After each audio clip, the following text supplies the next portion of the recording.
The Ishikawa electric shop stands silent, its shutters closed tight with a termination notice taped to the front.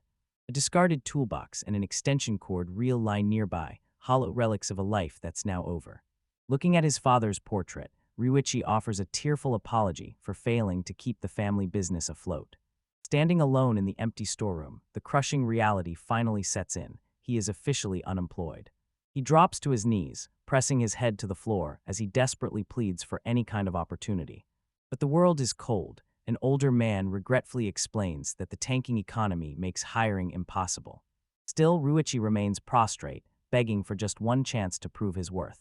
Later, as he collapses onto his bed, he reflects on how his entire existence has been consumed by nothing but work. Desperate for a lifeline, he decides to reach out to an old friend from high school after years of silence. Instead of a friendly voice, a cold, automated recording informs him the number is no longer in service. He sinks into his mattress, haunted by the realization that he sacrificed every friendship for a job that's now gone. Staring blankly at the ceiling, he wonders if his tiny apartment was always this suffocatingly small. A wave of total despair washes over him. In an instant, he's lost his livelihood, his purpose, and his future. Suddenly, a vibrant title card flashes, showing Ryuichi transported to a lush fantasy realm alongside two girls. We're introduced to his new companions, a fierce fox-eared swordswoman and a gifted young elf mage. Back in reality, Ryuichi tries to distract himself from his misery by browsing for a web novel to read. But his luck remains rotten. His finger slips, accidentally clicking on a suspicious-looking banner ad. A pop-up appears with a bizarre question: do you wish to be transported to another world? His gut instinct screams that the site is a total scam. It looks incredibly sketchy and untrustworthy. However, with nothing left to lose and boredom setting in, he decides to fill out the questionnaire anyway. The aptitude test questions if he's truly prepared for a world crawling with monsters and magic. He's taken aback by the sheer depth and exhaustive length of the questionnaire. Checking his clock, he's shocked to find it's already 3:20 in the morning. Hours slip away as he meticulously fills out every prompt of the seemingly endless survey. Once finished, he finally hits the send button to submit his results. A mysterious magical sigil flashes across the screen, thanking him for his cooperation. He stares at his phone, underwhelmed and wondering if that was really all there was to it. Suddenly, the sharp chime of his doorbell pierces the silence of the apartment. He heads to the door, assuming it must be some kind of late-night delivery service. Standing there is a man in a pristine white suit, asking if he is Ishikawa Ryuichi. The stranger introduces himself as Kamashiro Hajime and presents a professional business card. When Ryuichi asks if he's a salesman, Kamashiro explains he's actually here regarding the survey. He clarifies that he's come to finalize Ryuichi's desire to transfer to another world. Ryuichi is completely bewildered, convinced that this has to be some kind of elaborate prank. Kamashiro simply replies that seeing is believing and offers to show him a preview. With a single clap of his hands, the reality around them begins to warp and shift. In a heartbeat, they are transported to the center of a breathtaking, glowing forest. Kamashiro explains that this ethereal realm is his intended destination, Steria. Ryuichi touches his face in disbelief, realizing with a jolt that this is definitely not a dream. Kamashiro points toward a small, gelatinous creature, identifying it as a slime. As Ryuichi watches, Kamashiro warns him that this species is extremely hostile toward humans. Ryuichi looks on in confusion as the seemingly harmless creature begins to transform. The slime mutates into a fanged monster, causing Ryuichi to cry out in alarm. Kamashiro calmly obliterates the beast with a concentrated sphere of magical light. He explains that magic is second nature in this world and encourages Ryuichi to try it. After Ryuichi stumbles back in terror, Kamashiro helps the shaken young man back to his feet. Following a brief lesson, Ryuichi successfully manifests his very first magic ball. The next day, the two sit down to hammer out the finer details of the god's offer. Kamashiro prepares to explain everything, but he leads with a sobering warning. He states with grave finality that a return to Earth is strictly impossible. Ryuichi is stunned, frantically asking what will become of his life back home. Kamashiro reveals that his entire existence and all memories of him will be divinely erased. To compensate for this loss, he presents a catalog of special perks for transferees. Ryuichi is amazed, realizing these are the legendary cheat abilities from his favorite stories. He's granted divine appraisal, universal language, an item box, and a massive 10x growth rate. On top of that, he can choose 3 god-tier abilities from a massive encyclopedia. Ryoichi eagerly flips through the pages, wondering which ultimate powers he should claim. The options range from overwhelming physical prowess to godlike crafting skills. He's astonished that he can master any skill instantly without a single second of training. Comparing it to a high-end gift catalog, Kamashiro tells him to take his time and choose wisely. Kamashiro then unveils a final bonus, a prestigious god gift. This custom tool was personally crafted by the chief god himself.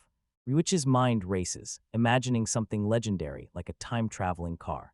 However, Kamashiro quickly clarifies that manipulating time is strictly forbidden.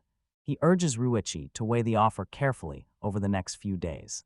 With that, Kamashiro vanishes, promising to return in 3 days for his final answer. Ryuichi is left standing in silence before his family's old clothing shop. Over the following days, his resolve to leave only grows stronger. He feels the timing is like fate, arriving just as he's lost everything. He takes one last stroll past his old school, a quiet monument to his youth. At a local shrine, he offers a silent prayer and a final goodbye to his hometown. His thoughts drift back to a recent meal at a familiar, cozy diner. It was a place he and his father frequented together after a long day's work. The kind owner had sensed his inner turmoil and asked what was weighing on him. Ryuichi confessed that he was standing at a major crossroads in his life. The owner shared his own story of abandoning a stable career to chase his dreams. Over a plate of free gyoza, the old man encouraged him to take the leap. Ryuichi was deeply moved by the man's wisdom and his simple act of kindness. He wanders through the brightly lit streets of his town one final time. From a nearby hilltop, he gazes at the landscape, etching the view into his memory. He stands before the familiar cityscape, soaking in his final moments on Earth. As the sun dips below the horizon, it signals the end of his mundane existence. 3 days later, he meets Kamashiro outside the shuttered electronics shop. He hands over the signed consent form, fully embracing his new destiny. He asks if there's a specific mission he needs to fulfill in the other world. Kamashiro reassures him, stating he is free to live however he chooses. Ryoichi presents the document detailing his chosen abilities and divine gift. Kamashiro is stunned to see 0 combat skills, but Ryoichi has a plan. He explains that he prioritized unique skills he couldn't acquire through training. Impressed, Kamashiro notes that these utility skills should keep him out of trouble. He remarks that with this specific build, Ryoichi won't be dying anytime soon. Upon arriving in the new world, his appraisal skill immediately flags 3 lesser wolves. His low-level status screen flickers as he vows not to let his journey end here. He quickly realizes that despite his gifts, these wolves are far superior predators. He attempts to cast a spell, but the charging monsters close the distance in a flash. The 3 horned wolves lunge at him, becoming a blur of lethal motion. His panicked magic bolt misses entirely, exploding harmlessly against the dirt. One beast slams into his chest, violently pinning him to the forest floor. Razor-sharp fangs tear into his throat, causing blood to erupt from the wound. As his vision fades, he curses the cruelty of dying before his adventure even began. Refusing to succumb, he defiantly conjures a swirling vortex of magical energy. Pinioned to the earth, he unleashes his power, obliterating 2 lunging wolves. The blast erupts from both palms, violently tearing the beasts limb from limb. Staggering to his feet, he realizes he's finally mastering the art of dual casting. A shimmering hum resonates as his fatal wounds begin to knit back together. He remembers his divine gifts, god-tier regeneration, and a near-immortal physique. Suddenly, the alpha of the pack lunges at him with blinding speed. He quickly realizes the beast is moving too fast for him to chant another spell. Relying on his newfound agility, he sidesteps and delivers a bone-shattering kick. He pants heavily, catching his breath after that swift and brutal counterattack. He stares in utter shock, unable to believe he killed the alpha with a single blow. He credits his 10x growth ability for this sudden, massive surge in power. Recalling classic web novel tropes, he harvests a fang from the fallen beast as a trophy. He consults another of his divine gifts, the magical all-purpose map. He marvels at how the interface intuitively displays his exact location and destination. Following the map's guidance, he realizes he's finally nearing his village. At the village gates, a stern sentry halts him and demands to see his identification. Ryuichi admits he has none, prompting the guard to eye him with deep suspicion. He nervously claims he left home to become an adventurer, earning a skeptical glare. The guard informs him that the entry fee for the undocumented is 3 silver coins. The guard eyes the unfamiliar coins with suspicion, but Ryuichi quickly claims he received them from a merchant. It turns out all his earthly assets were converted into a massive fortune in the local currency. He calculates the entry fee to be roughly 3,000 yen, about the price of a theme park ticket. A nearby chart breaks down the New World's currency and its direct yen equivalent. The guard finally lets him pass, welcoming him to the city with a stern warning. As he enters the rustic village, Ryuichi takes in the sights of the quaint, unfamiliar wooden buildings. However, his shredded and blood-stained clothes immediately draw uneasy stares from the locals. Fearful whispers follow him as the gore-covered stranger limps through the village street. Pure exhaustion sets in, and he realizes he desperately needs a place to rest and clean up. His eyes land on a cozy-looking inn known as the Forest's Respite. Inside, a young maid named Mary greets him, only to gasp in sheer horror at his appearance. She immediately rushes to help, offering to call a doctor for his seemingly gruesome injuries. Once she realizes he's okay, she introduces herself and offers to show him the ropes. The cheerful girl then asks Ryuichi for the proper way to write his name. She happily scribbles it down, playfully deciding that she'll call him Rasen from now on. Ryuichi is startled to discover a flaw in his language skill. He can speak and read, but writing is impossible. Meanwhile, the older innkeepers watch nervously, terrified by Mary's blind trust in this blood-soaked stranger. Mary kindly offers to wash his tattered rags, but Ryuichi politely declines her help. Instead, he reveals his special item box, ability to pull out a fresh set of clothes. This powerful skill allows him to store and retrieve various objects from a separate dimension at will. With a flash of light, Ryuichi pulls a freshly folded work jacket right out of thin air. The innkeeper and Mary are left speechless, their jaws hitting the floor in sheer disbelief. As she takes the jacket, Mary exclaims that such an incredible power must be a divine gift from the gods.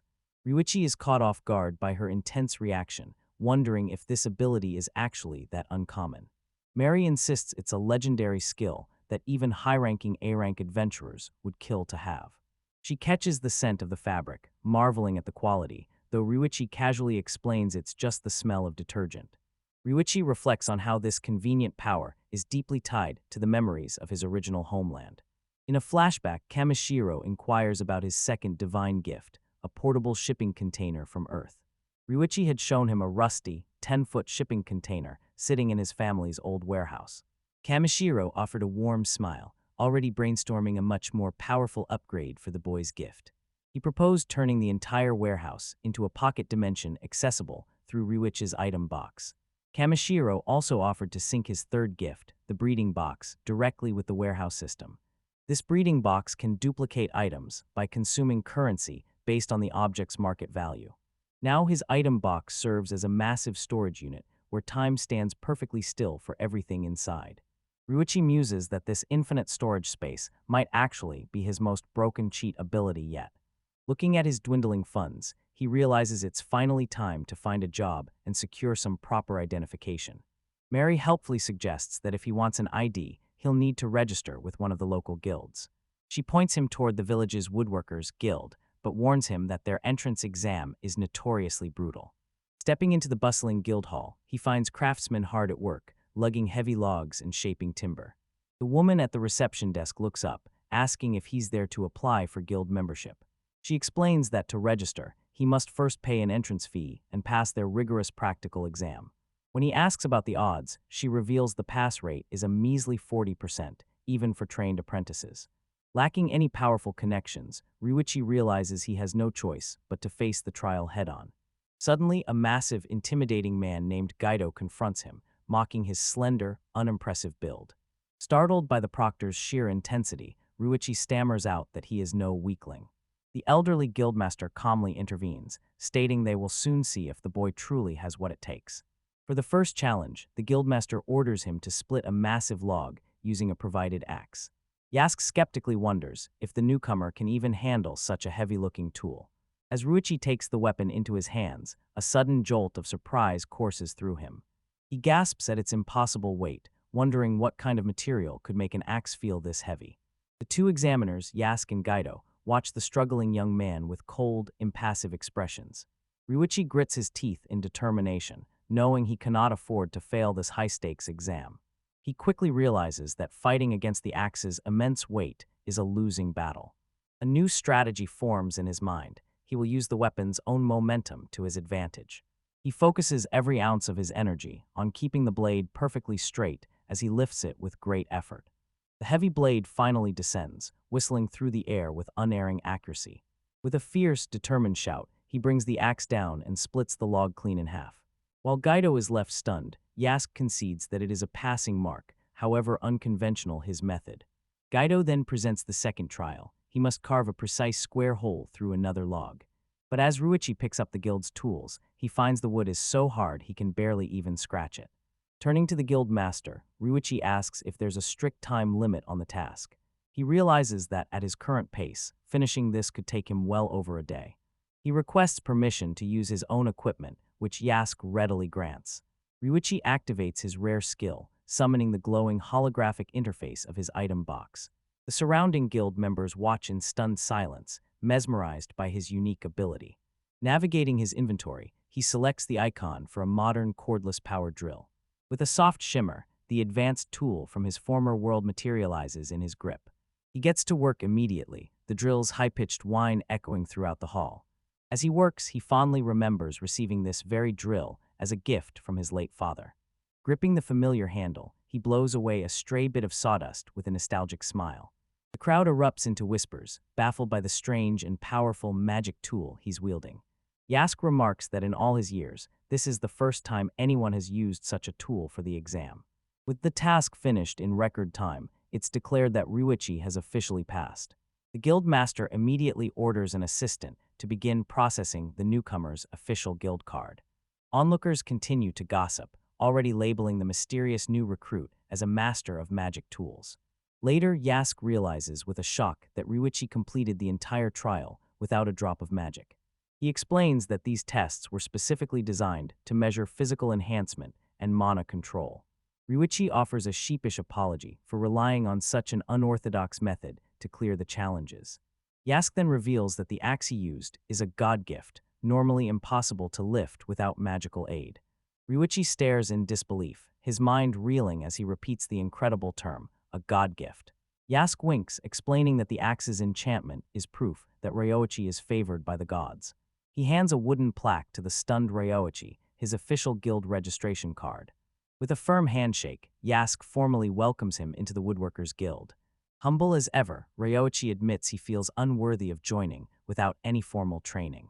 Suddenly, the massive and imposing Jaido interrupts their conversation with a booming shout. Throwing a heavy arm around Ryoichi, he declares that the young man will be his new apprentice. That evening, word spreads of a rowdy welcome party for the newcomer at the local tavern. Amidst the grand feast, Jaido praises Ryoichi for being able to hold his liquor surprisingly well. Two massive wooden tankards of ale slam together in a deafening, hearty toast. Flushed with excitement, Jaido challenges Ryoichi to a test of strength, an arm wrestling match. To the crowd's absolute shock, Ryoichi manages to hold his own against his master's raw power. Surrounded by his boisterous new colleagues, Ryoichi feels a warmth he hasn't felt in years.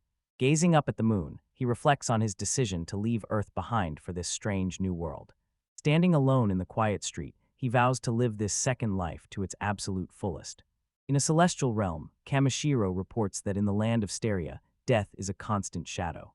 A winged goddess wonders aloud if their newcomer, Ryoichi, truly has what it takes to survive. She muses that his destiny is his own to forge, and she's eager to witness his journey unfold. Elsewhere, a desperate red-haired girl pleads for someone to help her dying sister. A miner looks on with pity, telling her that what she's asking for is simply impossible. She collapses in despair, begging for the chance to work in the treacherous mines to save her.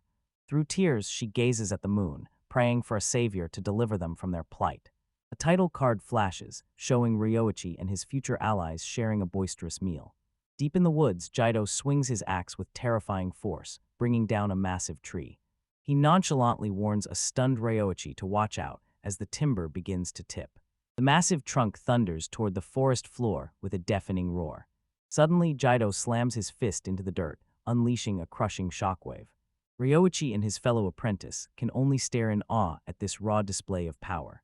A jagged wall of solid rock erupts from the earth, catching the falling tree instantly. Eager to learn, Ryoichi asks his master how he can harness such incredible magic. Jaido puffs on his pipe, bluntly stating he's a craftsman, not a sorcery instructor.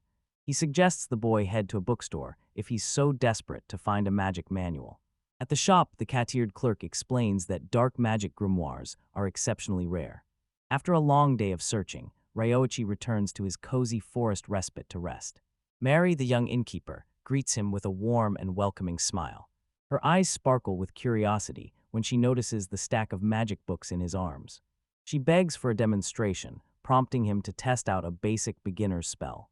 He focuses intently, drawing in the surrounding mana to manifest a simple wind charm.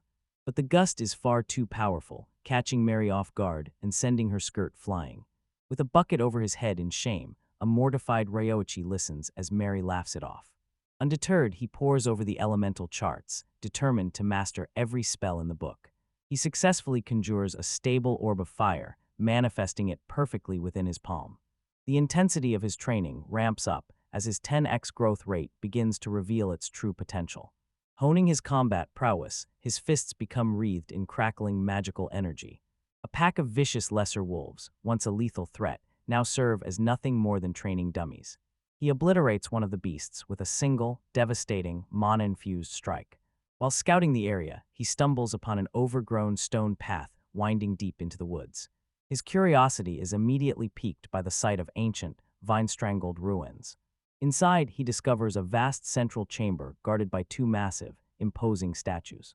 He exerts his strength against a heavy stone door, which groans open with a deafening grind. At the chamber's heart stands a massive stone tablet etched with mysterious runes. Deciphering the inscription, he identifies the site as a testing ground for magical armor.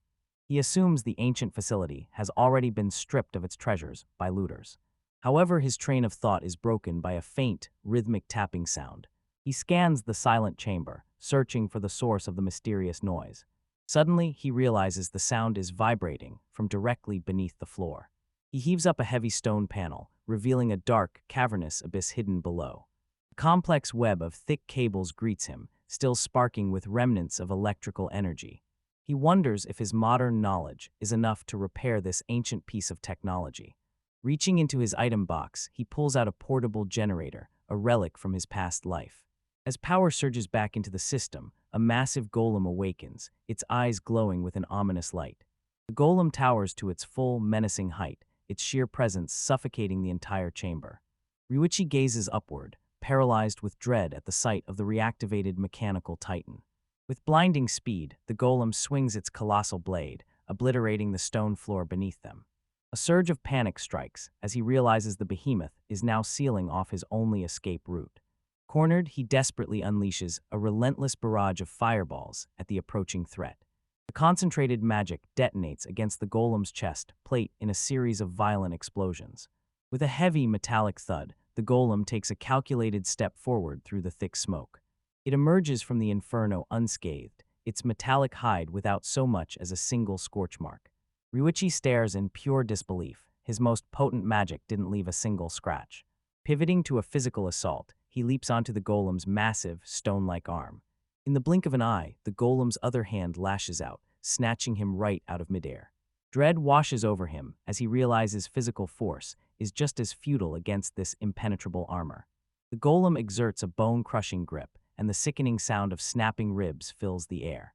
His battered body is tossed onto the cold floor like a rag doll as the titan looms over him. As his vision fades to black, he resigns himself to the cold embrace of a second death. Suddenly, 5 identical clones materialize around him, the power of his god-tier body division skill. These clones follow his every command, though they vanish instantly if their life force is depleted. The clones quickly assess the grim situation, noting that neither magic nor brute force has worked. One clone activates divine appraisal, analyzing his own stats before making the next move. Another clone begins a dark incantation, channeling a terrifying power from the depths of the abyss. His gaze hardens with grim resolve as he prepares to unleash the devastating abyss darkness. A deluge of shadows and spectral skulls erupts violently from the magic circle beneath him. This swirling vortex of pure malevolence coalesces before surging toward the mechanical behemoth. The golem groans in agony as the unholy pressure begins to splinter its reinforced armor.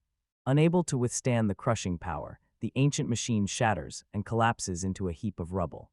Amidst the settling dust, a holographic image of a young woman flickers into existence. The AI introduces herself as an advanced product of the Sanctica Magic Tool Company. She thanks Ryuichi for his purchase and immediately initiates the initial setup protocol. Battered and drained from the intense battle, Ryuichi can only groan in utter confusion. He requests a general-purpose configuration, prompting the AI to begin customizing the system. Suddenly, Ryuichi is jolted by an unexpected development within the chamber. The remaining dormant magic armors power down, officially recognizing him as their new master. The AI Pyia asks if her master is all right, sensing his pale complexion and grievous wounds. He weakly explains that he's succumbing to the curse of the dark magic he unleashed. Pyia calmly states she's analyzed his skill set and will activate one on his behalf. Ryuichi looks up in shock, wondering exactly what the AI has planned. An infographic reveals God-tier adaptation, a rare ability that nullifies all negative status effects. A brief flashback shows Kamashiro watching as Ryuichi carefully selected his starting abilities. Ryuichi realizes this was his final choice, stunned that the AI can actually trigger it. Pyia offers a faint smile, asking her new master if there is anything else he requires. Ryuichi asks the facility's AI, Pyia, if anything else remains hidden within the base. Pyia confirms that 16 units of magic armor are currently housed in the forward storage bay. This triggers a memory for Ryuichi, who recalls seeing that very name inscribed on the entrance stone. Pyia explains that while the machines are ready for deployment, countless eons have passed since their creation. Consequently, the original purpose behind their construction has been lost to the sands of time. As a recently rebooted system, she apologizes for her fractured memory banks and lack of historical data. Ryuichi muses that she must have been incredibly lonely, a sentiment the AI finds impossible to process. With a gentle smile, he tells her it's perfectly fine if she doesn't understand the weight of isolation. As he departs, Pyia fixes her gaze on him, promising to faithfully await his eventual return. Moments later, Ryuichi emerges from the tree line, piloting a massive, multi-legged mechanical beast. Jido and the rest of the guild are left speechless at the sight of this legendary war machine. From the cockpit, Ryuichi explains that the ancient mech is currently too damaged to function at full capacity. However, he managed to salvage an operation manual, along with several critical maintenance components. His comrades are baffled, unable to decipher even a single word of the ancient script within the manual. Impressed by the find, Jido declares that since Ryuichi discovered it, the massive machine is officially his. But he can't help but wonder if Ryuichi can actually repair something so impossibly complex. Ryuichi confidently explains that tinkering with machinery was a hobby he once shared with his father. He immediately gets to work, his power tools sending a brilliant shower of sparks into the air. Suddenly, a voice cries out in pure astonishment at the sight of the colossal metal golem. It's Mary and a sharp-eyed girl named Nassel, who have arrived to investigate the commotion. Perched atop his mech, Ryuichi asks Mary what exactly brings her to the guild today. Nasa introduces herself, explaining that Mary grew worried when he failed to return home. Jido lets out a laugh, revealing that Ryuichi has been obsessed with tinkering during all his spare time. Flustered by the suggestion, Mary quickly insists that isn't the reason for their visit. She announces their true purpose, inviting the entire guild on an excursion to the dwarven village. Ryuichi peers down from his work, genuinely surprised by the sudden proposal. NASA outlines her plan to hire the skilled craftsmen as elite escorts for her merchant caravan. Jido enthusiastically accepts, noting they already have a delivery scheduled for the dwarven branch. 4 days later, the caravan sets off on its long journey through the thick, dense woods. Ryuichi remarks that the trek feels just like an old-school camping trip from his past life. The guild boys try their luck flirting with the girls while warning them of looming monster attacks. Suddenly, Jido's expression hardens as he senses a lethal threat on the path ahead. A horde of grotesque forest monsters erupts from the tree line, completely blocking their path.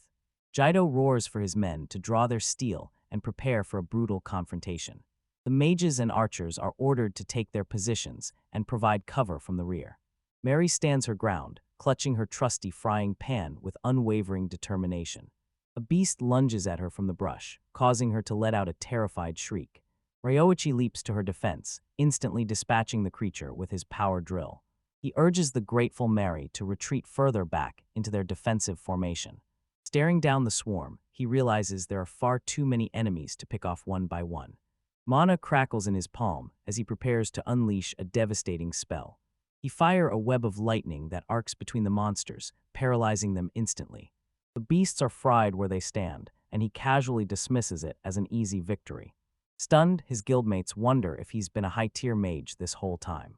He just grins, claiming his level must have spiked after taking down the golem. Refusing to be outshined, Jaido steps up to showcase his own mastery of earth magic. With a thunderous slam of his fists, the earth splits open and swallows the monsters whole. As night falls, the party settles around a campfire to rest and regroup. Jaido praises Ryuichi's item box, calling it a total game-changer for their logistics. Ryuichi offers to take over the cooking, promising to turn their raw supplies into a feast. Their basic rations are the usual: rock-hard bread, cured meat, cheese, and greens. Ryuichi finds the bland meal depressing, with bread like stone and overly salted meat. But looking at the ingredients, a brilliant culinary spark ignites in his mind. He gets to work, expertly slicing the bread and meat while finally grating the cheese. Then he pulls a secret weapon from his item box, a bottle of Caesar dressing. With a flourish, he presents his masterpiece, a freshly prepared Caesar salad. Mary and Nassel eye the bowls, skeptical but intrigued by this bizarre new dish. Nassel takes a tentative bite, her face scrunched in deep concentration. Suddenly, their eyes light up in delight as they realize just how incredible it tastes. Even Jaido, a sworn enemy of vegetables, finds himself devouring every last bite. The entire party swarms Ryuichi, practically begging for a chance to buy his delicious dressing. Mary hugs her bottle tight, promising to savor every drop, even if she finishes it in record time. Nassel asks if he can handle such a large order, but he explains his creation box can easily produce more. Adjusting her glasses, Nassel's eyes gleam as she senses a massive business opportunity. After a peaceful night of camping, the caravan resumes its journey toward their destination. They finally arrive at the formidable stone gates of the great dwarven city. Ryuichi is immediately struck by the craftsmanship of the city's perfectly paved cobblestone roads. Mary excitedly announces that her uncle actually runs a popular inn within the city walls. Jaido tells the others to get settled, while he and Ryuichi head off to deliver their lumber. At the local guild branch, they hand over the shipment to the dwarven guild master. The dwarf inspects the quality, asking if they can possibly provide an even larger supply. Jaido is pleasantly surprised, noting that the city's economy must be absolutely booming. The dwarf explains that a new magic ore vein was discovered, creating an insatiable demand for timber. The guild hall is already packed to the rafters with raw lumber and finished wooden furniture. Jaido laughs, noting that thanks to Ryuichi's item box, the delivery was finished in the blink of an eye. With their business concluded, Jaido suggests they take some well-earned free time to explore. His apprentices immediately start scrambling to ask Mary and Nassel out on dates. Ryuichi decides to head out on his own, consulting his magical all-purpose map for guidance. Realizing just how massive the city is, he decides to make the Adventurers Guild his first stop. He soon arrives at the local guild headquarters, an impressive and ornately designed building. The mustachioed guildmaster gazes at the pile of monster parts Ryoichi brought to sell. He inspects the materials, instantly recognizing them as drops from a rare, high-level golem. Ryoichi explains he's a newcomer, but the impressed master insists on personally sponsoring his membership. He's finally handed his official adventurer's card, another vital form of identification in this world. Leaving the guild, he decides to investigate the local magic or mine he'd heard rumors about. Upon arrival, he spots a young girl desperately begging the miners for work, only to be cruelly dismissed. The red-haired girl pleads with them, claiming she'll take on any task if they'll just give her a chance. Confused by the scene, Ryoichi asks a nearby shopkeeper what's happening with the distraught child.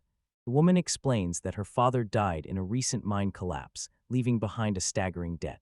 If she can't settle the balance by tomorrow, she faces the grim reality of being sold into slavery. Ryoichi is horrified, wondering how such a heavy burden could be placed on someone so young. The debt totals 250 gold coins, an impossible sum to earn through manual labor. Worse yet, she's also struggling to pay for her younger sister, Moa's urgent medical treatments. The very collapse that killed her father was tied to the discovery of a new vein of Irving ore. However, to mine such a valuable resource, one must be a member of the elite stoneworkers guild. The shopkeeper sighs, noting that the girl simply lacks the physical strength required for the grueling work. Ryoichi listens to the tragic tale, his expression hardening as he looks toward the girl. As the sun begins to set, she collapses into the dirt, consumed by a sense of utter hopelessness. She sobs, apologizing to Moa and her late father for being unable to save their family. Suddenly, Ryoichi approaches her, holding out his new guild card and asking her to come with him.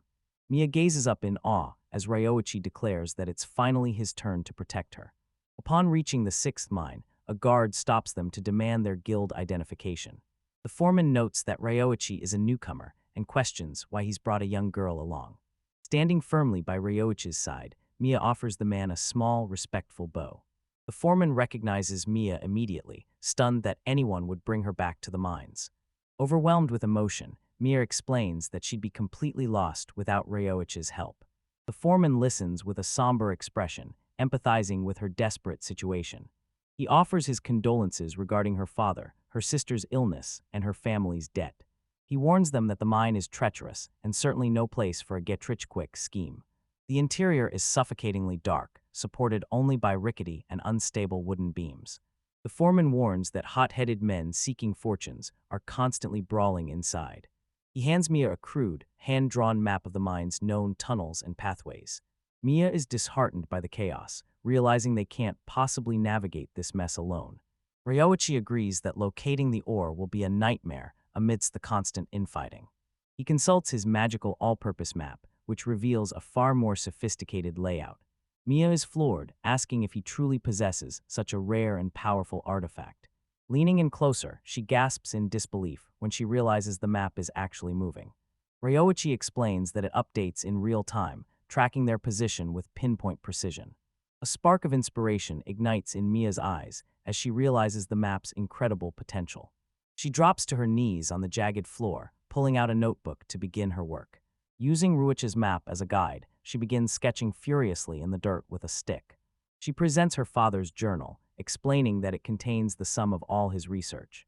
By cross-referencing the map's live data with her father's geological notes, she begins her work.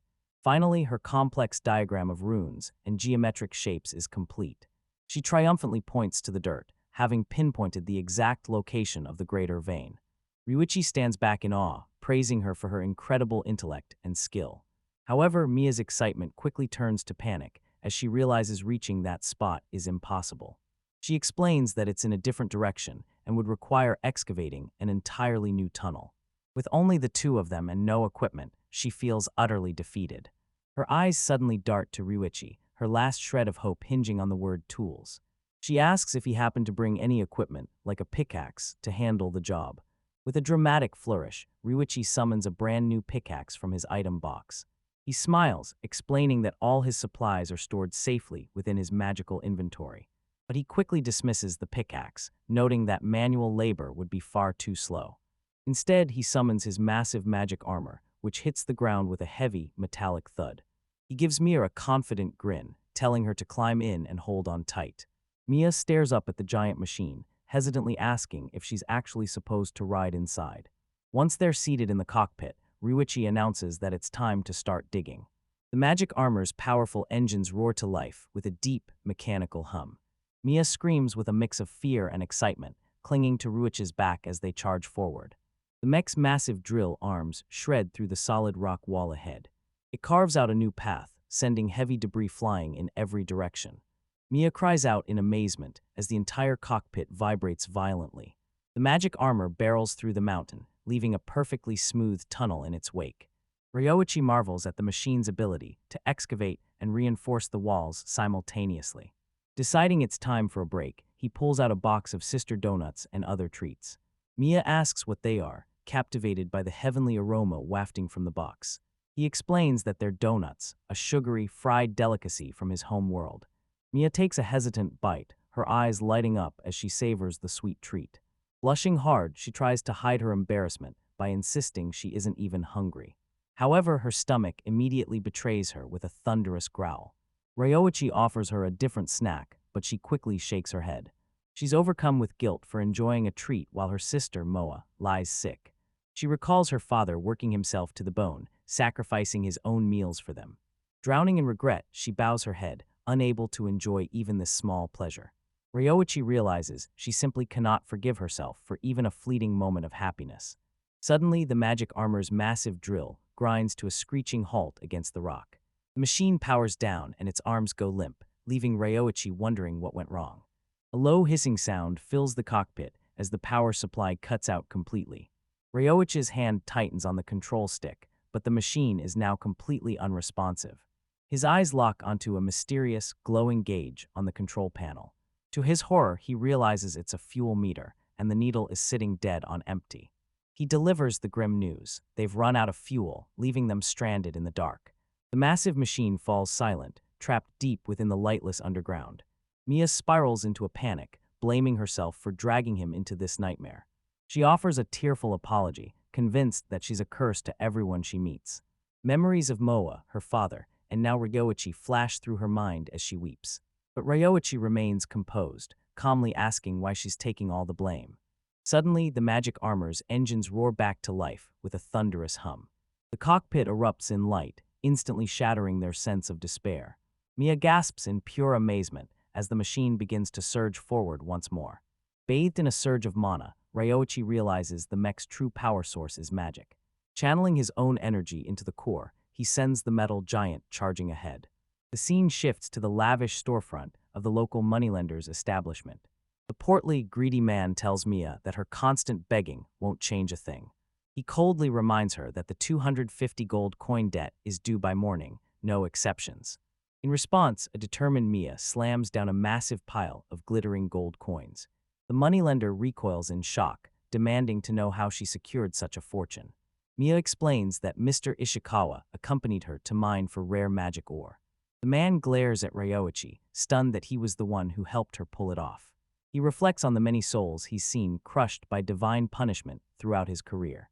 He truly believed Mia was destined for a tragic, lonely end within a prison cell.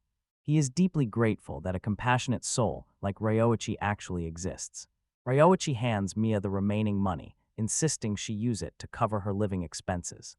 Through a veil of tears, Mia protests, overwhelmed by his incredible kindness. She weeps with pure relief, finally realizing that she and her sister, Moa, are free. Beneath the dark night sky, Mia guides Ryoichi toward her humble home.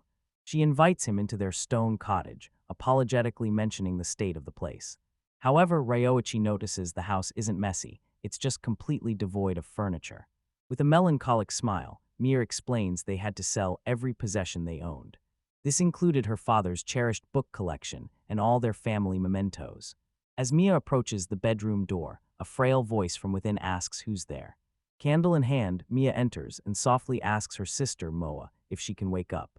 She introduces Ryoichi, joyfully announcing that their crushing debt has finally been paid. Bedridden and weak, Moa whispers in disbelief, asking if the debt is truly gone. She gazes at her sister, her wide eyes filled with a fragile, desperate hope.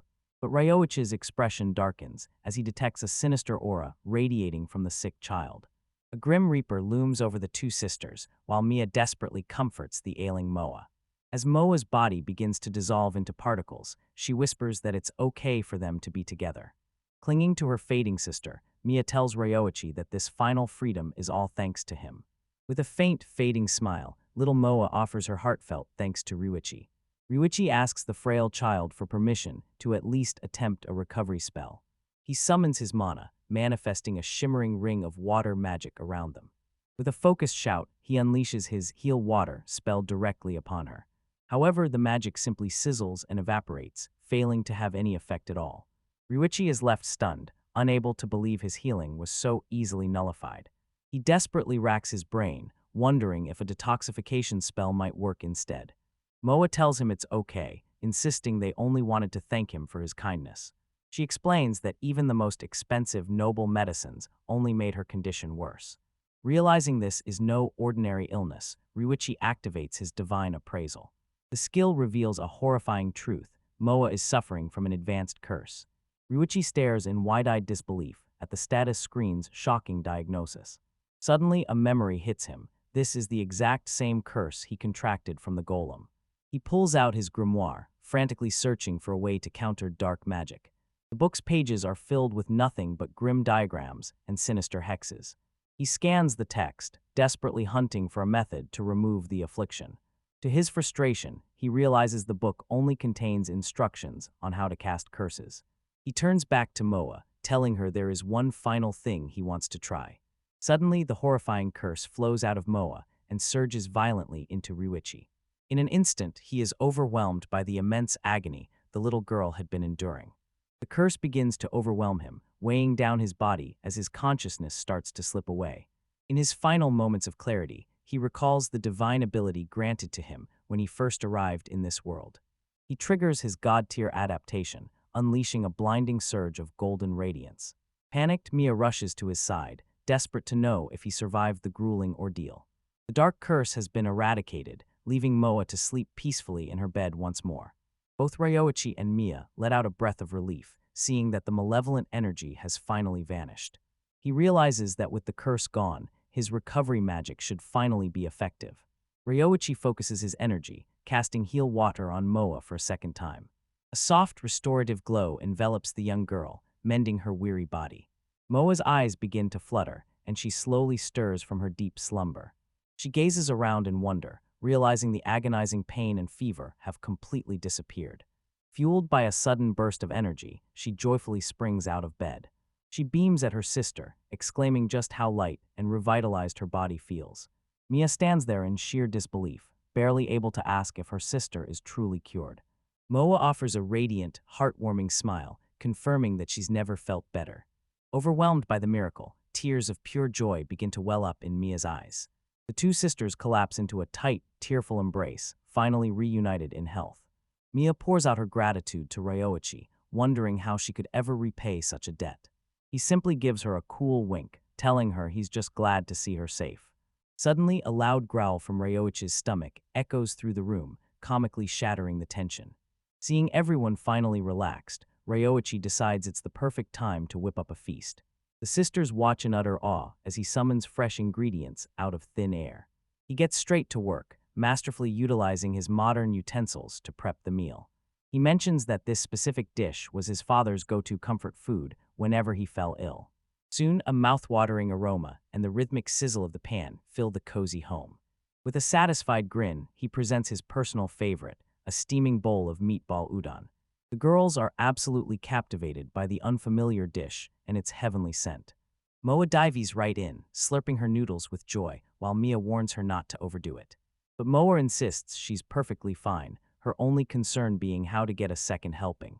Mia finally takes her first bite, and her eyes widen as the rich flavors explode on her tongue. The sisters proceed to inhale the meal, showering him with praise between every mouthful.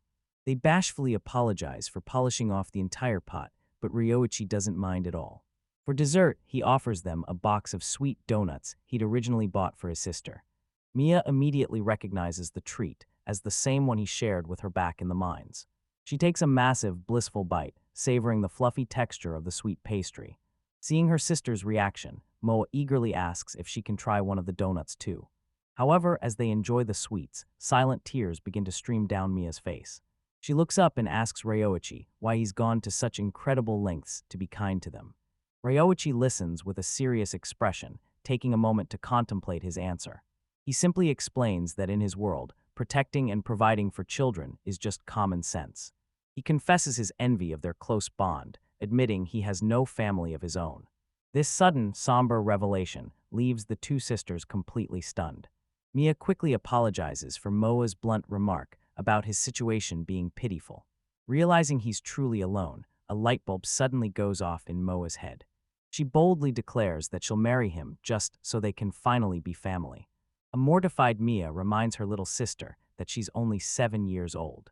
Moa counter-argues that Mia is 12, so she should just marry him instead. She then gleefully pounces on Ryoichi, deciding she'll be his little sister for now. A flustered Mia continues to lecture her sister for being so incredibly forward. Ryoichi just smiles and pats Moa's head, happily accepting his adorable new sibling. As darkness falls, he realizes it's finally time to head back to his inn. He steps out into the cool, moonlit air to begin his walk back. Suddenly, a voice calls out from behind, asking him to wait. Mia approaches, asking about his future plans and if he intends to stay in town. He explains that he'll be heading back to Io's village in just a few days. Moa clings to him instantly, sobbing that she doesn't want him to leave. Through her tears, she begs to go with her newly adopted big brother. Ryoichi is caught off guard, while Mia tries to apologize for her sister's persistence.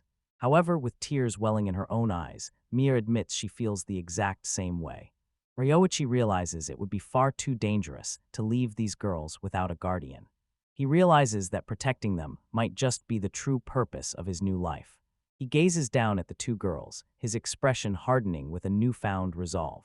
The sisters look up at him with tearful eyes, silently pleading to stay together. With a determined nod, Ryoichi finally makes his life-altering decision. He agrees to take them in, warmly declaring that they are now a family. The next morning, the sun rises over the land, signaling a fresh start. Meanwhile, two of Ryoichi's guildmates are left wondering where he's disappeared to. They grumble about him skipping the party and being incredibly late for work. Their master, Jido, is currently useless, passed out on the floor from a night of drinking. Ryoichi finally arrives, beckoning them over for a very special introduction. Mia and Moa shyly step forward, introducing themselves as Ryoichi's new family. The guild members are absolutely floored by this sudden, unexpected bombshell. One of them grabs Ryoichi, demanding to know where these beautiful girls came from. The sisters explain the situation, revealing that Ryoichi adopted them after their father's passing.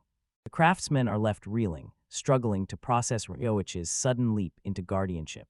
Finally, the weight of the situation begins to sink in for the rest of the crew. They bring up the boring but necessary reality of taxes and legal guardianship papers. To make it official, they all head to the magistrate's hall to file the proper paperwork. However, a clerk informs them that the girl's late father left behind a mountain of unpaid taxes. Without batting an eye, Ryoichi settles the entire debt with a massive, glittering pile of gold. A shocked Moa points ahead, exclaiming that their official adoption has finally been approved. Ryoichi explains that they were formally recognized after he settled years of unpaid back taxes. He assures Mia the money is hers by right, as her father was the one who discovered the rare magic ore. Mia gazes down, deeply moved by the mention of her late father's legacy. Ryoichi comforts the surprised girl, promising her that she's officially part of his family now. Mia blushes and calls him her big brother, while Moa winks, thrilled to have a new sister. Suddenly, a voice rings out from across the street, accusing Ryoichi of being on a secret date. It's Mary pointing dramatically, while Nassel smirks beside her, smelling a juicy scandal. Ryoichi whips around, stunned to see his old friends from the guild standing there. He frantically tries to explain the situation as a beaming Mary approaches the group. Mary kneels down, mentioning she heard rumors that he'd taken in 2 orphan sisters. Mia shyly introduces herself, followed by an explosion of energy from her little sister, Moa. Mary and Nassel are instantly paralyzed, completely overwhelmed by the girl's pure cuteness. They immediately start doting on the pair, gushing over their adorable faces and silky hair. Noticing their ragged clothes, Nassel decides a massive shopping spree is long overdue. Mia is soon fitted with a practical new tunic and shorts, perfect for a life of adventure. Meanwhile, the energetic Moa is dressed in a frilly outfit that perfectly matches her bubbly personality. As they walk, Ryoichi struggles with the heavy bags, while Nassel suggests hunting for accessories next. Moa's eyes light up when she spots a nearby building, excitedly identifying it as a bookstore. She eagerly asks her new big brother if they can head inside to browse the picture books. A cheerful beastfolk shopkeeper welcomes them, offering a generous discount for guild members. Ryuichi asks if they have a branch in Aegis, and she happily confirms they do. While he browses for magic books, Moa eagerly explores the lower shelves. Moa's eyes light up with a gasp as she discovers a peculiar-looking volume. Ryuichi finds a hidden tome, noting it was tucked away where most adults would never look. Moa proudly presents her find, an advanced grimoire for high-level lightning magic. The little girl beams with pride, clutching the picture book she chose all by herself. Ryuichi gives Moa a piggyback ride as she triumphantly hoists her new treasure high. Mary and Nasa watch fondly, commenting that Ryuichi is already a natural big brother. The following day, Ryuichi is up on the roof of the sisters' stone house, making much-needed repairs. He breaks out a pneumatic nail gun from his world, patching the roof with superhuman speed. Wiping his brow, he's relieved the leaks are finally sealed, while the girls cheer from below. That evening, Moa holds up her book with excitement, begging him to read it to her. The story follows a legendary hero from another world who rescues a captive elven princess. Ryuichi reads to them, finding it surreal to be reciting a fantasy tale while living in one. In the story, the hero uses a magical tool, a chainsaw, to shatter the princess's chains. Ryuichi is stunned, instantly recognizing the tool and wondering if the legend is actually history. Mia surprises him by confirming that the tale is, in fact, a historical record. She explains the hero founded a city-state called Centris, built around a massive, ancient tree. Ryuichi realizes how little he knows about this world, including the existence of other transporters. The story concludes with the hero and princess marrying, destined to live happily ever after.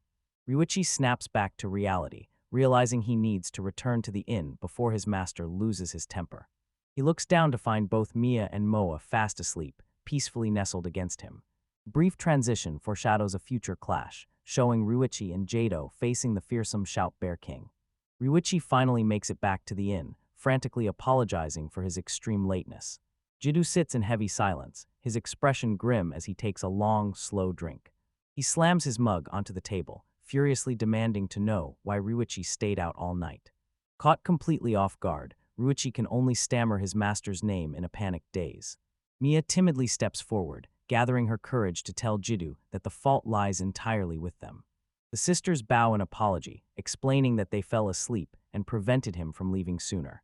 Jiddu's anger falters as he looks at them, confused as to who these two young girls are. The other guild members step in to explain that Ryuichi has officially adopted the pair as his sisters. Jiddu mutters that if they are his apprentice's family, then he has no choice but to accept them. His rage instantly evaporates, replaced by tearful joy as he welcomes them as his own granddaughters. Jiddu makes a goofy face to cheer them up, sending Moa into fits of laughter. His fellow apprentices look on, amazed at how quickly their gruff master became a doting grandfather. Later, outside the inn, Mary asks if the girls will be returning to the capital with the rest of the group. Moa happily announces that they'll be setting off on a brand new journey with Ryuichi instead. Mary and Nassel are completely taken aback by this sudden revelation.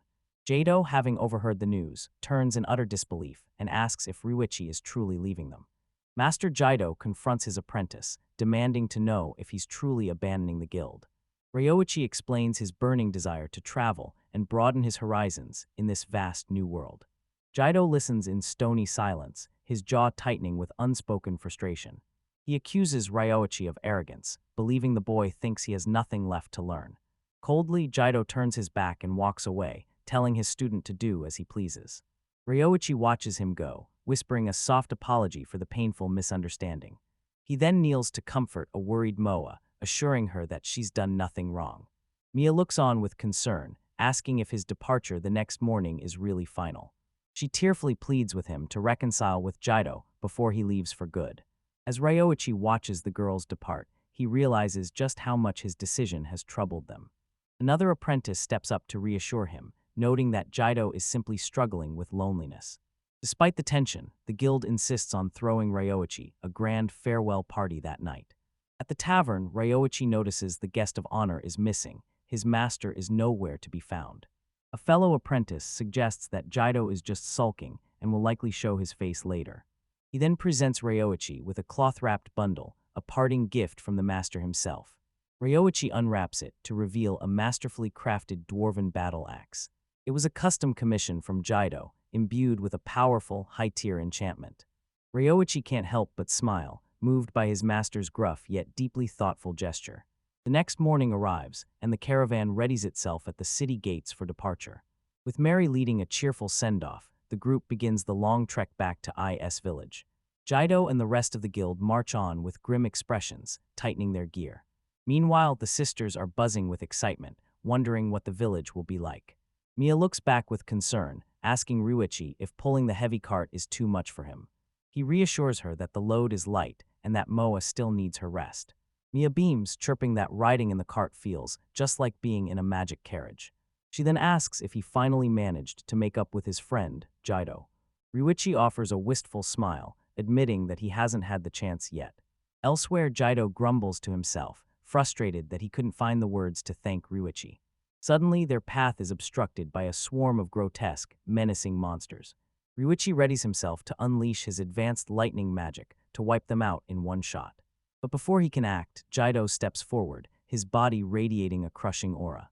His eyes ignite with intensity as he channels his overwhelming strength. With a thunderous boom, he slams his foot into the earth with incredible force. The terrain beneath the monsters instantly begins to splinter and shatter. With one mighty heave, he tears open a massive chasm, swallowing the entire pack whole. From the cart, Ryuichi and the girls can only stare, paralyzed by his sheer, raw power. The other apprentices whisper that their master's foul mood actually worked in their favor. As twilight descends, the group finally locates a suitable clearing to set up camp. Spotting an old fire pit, Jaido declares this the perfect place to hunker down for the night. The guild members immediately get to work, pitching tents and preparing for a long night's rest. Ryuichi approaches his two sisters, who are staring intently at the ground. He asks what's wrong, and Moa immediately calls out to her big brother for help.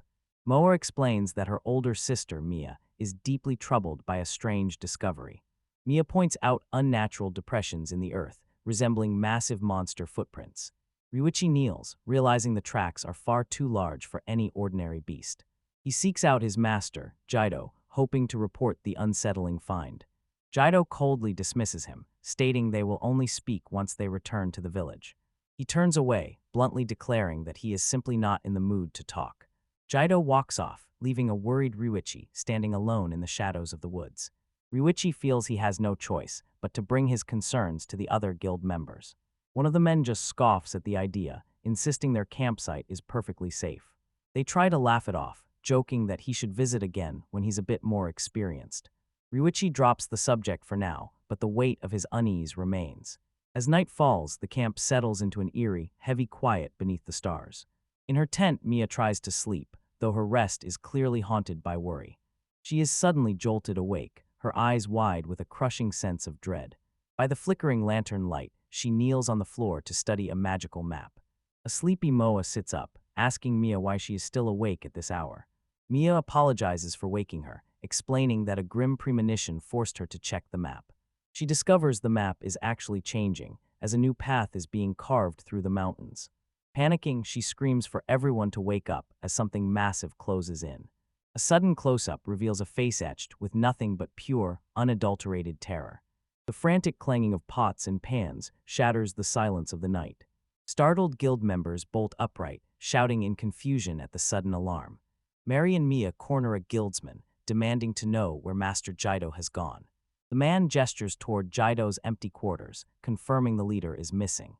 Desperate, Mia then asks about the whereabouts of her brother, Ryuichi. She's informed that it's currently Ryuichi's turn to stand the night watch. Out in the dark, Ryuichi stands vigil, brooding over those mysterious footprints. Suddenly, a rustle in the nearby brush puts him on high alert. A magnificent griffin bursts from the tree line, and Ryuichi realizes the true threat has arrived. The powerful downbeat of the beast's wings sends a whirlwind of leaves and feathers into the air. Meanwhile, on a nearby hill, Jaido sits alone, lost in his own troubled thoughts. He takes a long, slow draw from his flask, his brow furrowed in deep contemplation. Moa suddenly appears, desperately screaming his name as she sprints toward him. She frantically warns him that a massive monster is approaching and the whole camp is searching for him. Jaido calmly acknowledges the warning, telling her he'll be there in a moment. But as the griffin's shadow looms overhead, his eyes snap open in sudden alarm. He quickly shoves Moa behind him, ordering her to hide as the beast circles. The griffin lets out a piercing screech, diving down with razor-sharp talons bared for the kill. Jaido digs his heels in, bracing for the beast's inevitable impact. Ryuichi rushes onto the scene, screaming a desperate warning to his master. But Jaido simply waves him off, ordering his apprentice to stay back.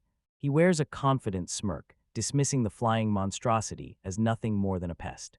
Vowing to handle it alone, he lunges forward to meet the griffin head-on. The creature lets out a piercing shriek of agony as Jaido's fist connects with bone-shattering force.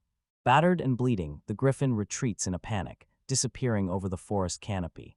Jaido watches it go, swearing they'll hunt the beast down and finish it for good. But suddenly, a deep, guttural roar erupts, vibrating through the very earth of the forest. The sound is so powerful, it makes the midnight air tremble beneath the full moon. Jaido stares into the darkness, realizing the roar came from the exact direction the griffin fled. In an instant, his confidence vanishes, replaced by a look of absolute, unadulterated terror. He barks an order to Ryoichi, telling him to take Moa and escape immediately. Ryoichi and Moa stand frozen, unable to comprehend why their master is suddenly so panicked. Ryoichi refuses to budge, insisting that he'll stay and fight by his master's side. Jaido explodes in a rage, calling him a fool for his misplaced defiance. He explains that unless they flee now, this monster will slaughter them all. Then, through the thick foliage, a massive, blood-stained face with glowing eyes emerges. A colossal demonic bear lumbers into view, with the griffin's mangled corpse impaled on its back. The behemoth takes a heavy, ground-shaking step into the clearing, dwarfing everything in its path. Ryoichi realizes the magnitude of the threat and immediately activates his divine appraisal. As the beast roars, its stats are revealed: the Shout Bear King, a terrifying level 68. Jaido recognizes the legendary Lord of the Mountains, horrified to see such a monster here. He reveals the location of his hidden fortune to Ryoichi, urging him to go out and see the world. He warns his apprentice never to let his world become small or clouded by chaos. Jaido gathers his mana, telling Ryoichi to focus solely on protecting his family. The Shout Bear King bellows as Jaido prepares to unleash his devastating earth magic. Jaido slams his fists into the earth, conjuring a massive rock wall to serve as a barrier. He commands Ryoichi to flee, vowing to protect them all as the head of the household. Moa cries out in pure terror, begging her uncle Jaido not to sacrifice himself. Ryoichi holds her tight, explaining that they must obey their master's final command. With a heavy heart, he begins to run, carrying his little sister away from the carnage. A brief, somber moment passes as the cloudy night sky looms overhead. The rest of the party spots him, shouting his name in a mix of alarm and confusion. Ryoichi suddenly halts, his expression hardening with a sense of grim resolve. He turns to the group, demanding they stay calm and listen to his instructions. He reveals a suit of modified magic armor, telling Mia she's the only one capable of piloting it. Mia frantically scans the complex manual, promising to give it everything she's got. She quickly deciphers the ancient script, mastering the machine's intricate controls. The massive transport vehicle roars to life, speeding away to carry the villagers to safety. The guild members watch in awe as the machine accelerates to incredible speeds. Inside the cockpit, Moa beams with pride at her sister's incredible skill.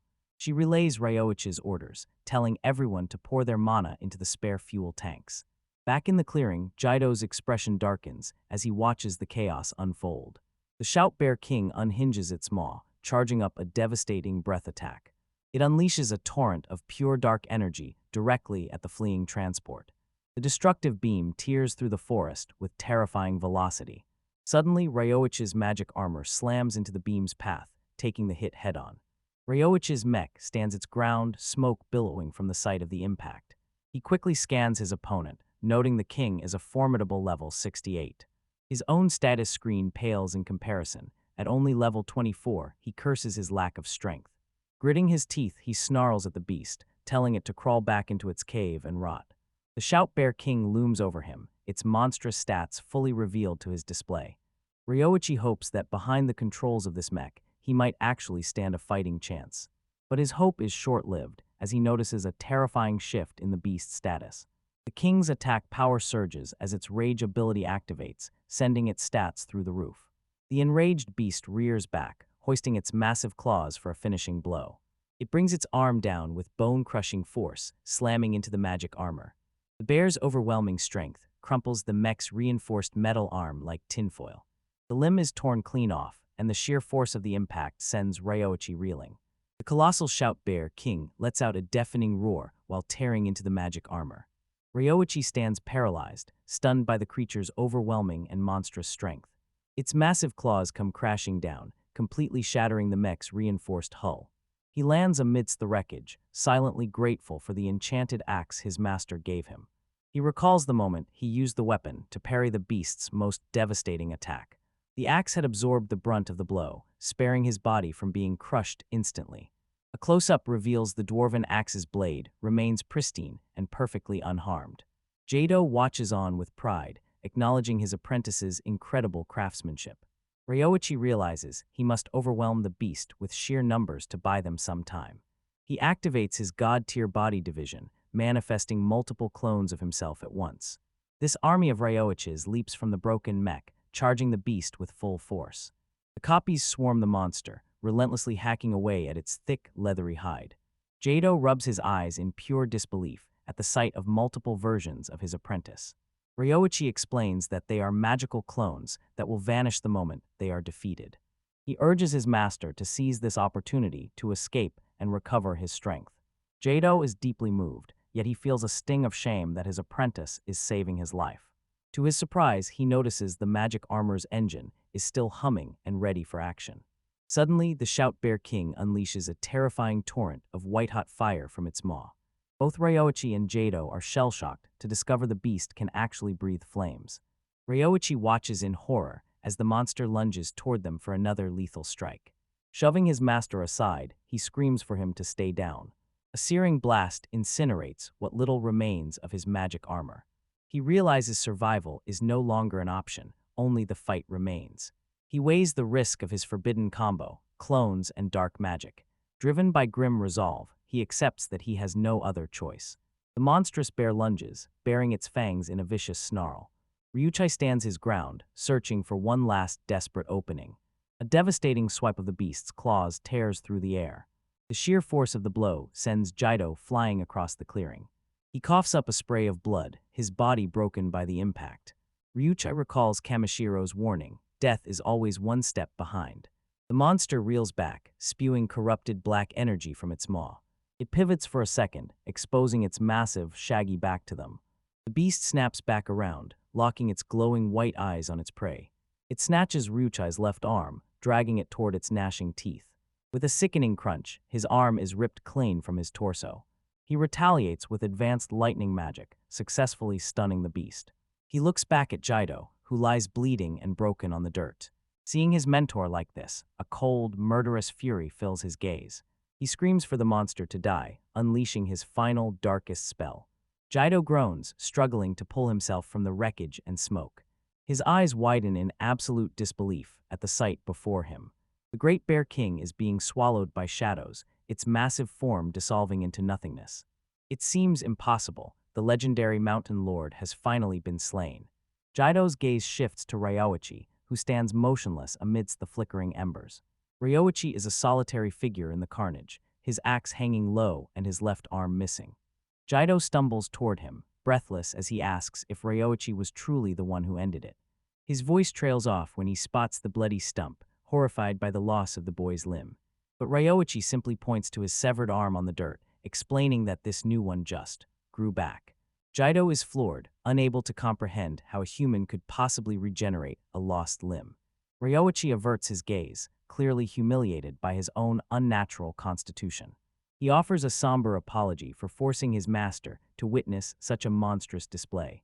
Even he has to admit that having an arm sprout back instantly is far from normal. Jado stands frozen, his mind racing to process everything he's just seen.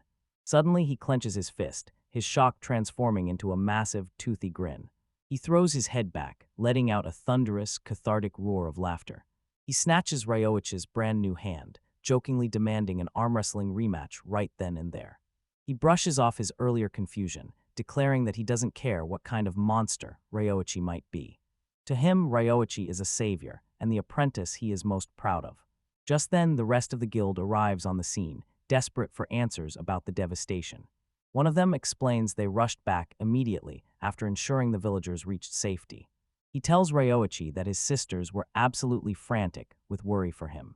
Mia breaks down in tears, overwhelmed with relief that her big brother is alive. Moa, perched on her sister's shoulders, wails Ryoichi's name at the top of her lungs. The craftsmen stand paralyzed in awe at the colossal carcass of the fallen beast. They swarm Ryoichi, desperate to know how he and Jado managed to slay the monster. Still dazed, Ryoichi mutters that he acted on pure instinct as his arm was nearly devoured. A guild member points to his left shoulder, noting that the bleeding looks dangerously severe. Ryoichi follows his gaze, only to see his own severed arm lying motionless on the ground. Succumbing to the sheer exhaustion and his horrific injuries, he finally collapses. Jado raises the severed limb high, proclaiming Ryoichi the village's true hero. He later assures Ryoichi that he buried the arm and will keep his secret safe. The following morning, the sun rises over the now peaceful village of Ayas. Inside a quiet room at the local inn, the sound of birdsong drifts through the window. Ryoichi's eyes flutter open as he gradually awakens from his deep slumber. He struggles to sit up, his body mummified in bandages, as he questions where he is. He notices a crowd of grateful villagers gathered outside, peering through his window. Mary stands guard at the door, pleading with them to let the battered Ryoichi rest. However, the villagers are persistent, desperate to thank the savior who slew the beast. Mary firmly tells them that only those associated with the inn are permitted to enter. Nassel playfully teases that his popularity is so high, seeing him should require a ticket. Ryoichi finally gets his bearings, realizing he's back at the forest respite. Suddenly, he feels something shifting beneath the covers right next to him. To his shock, he finds Mia and Moa fast asleep in his bed.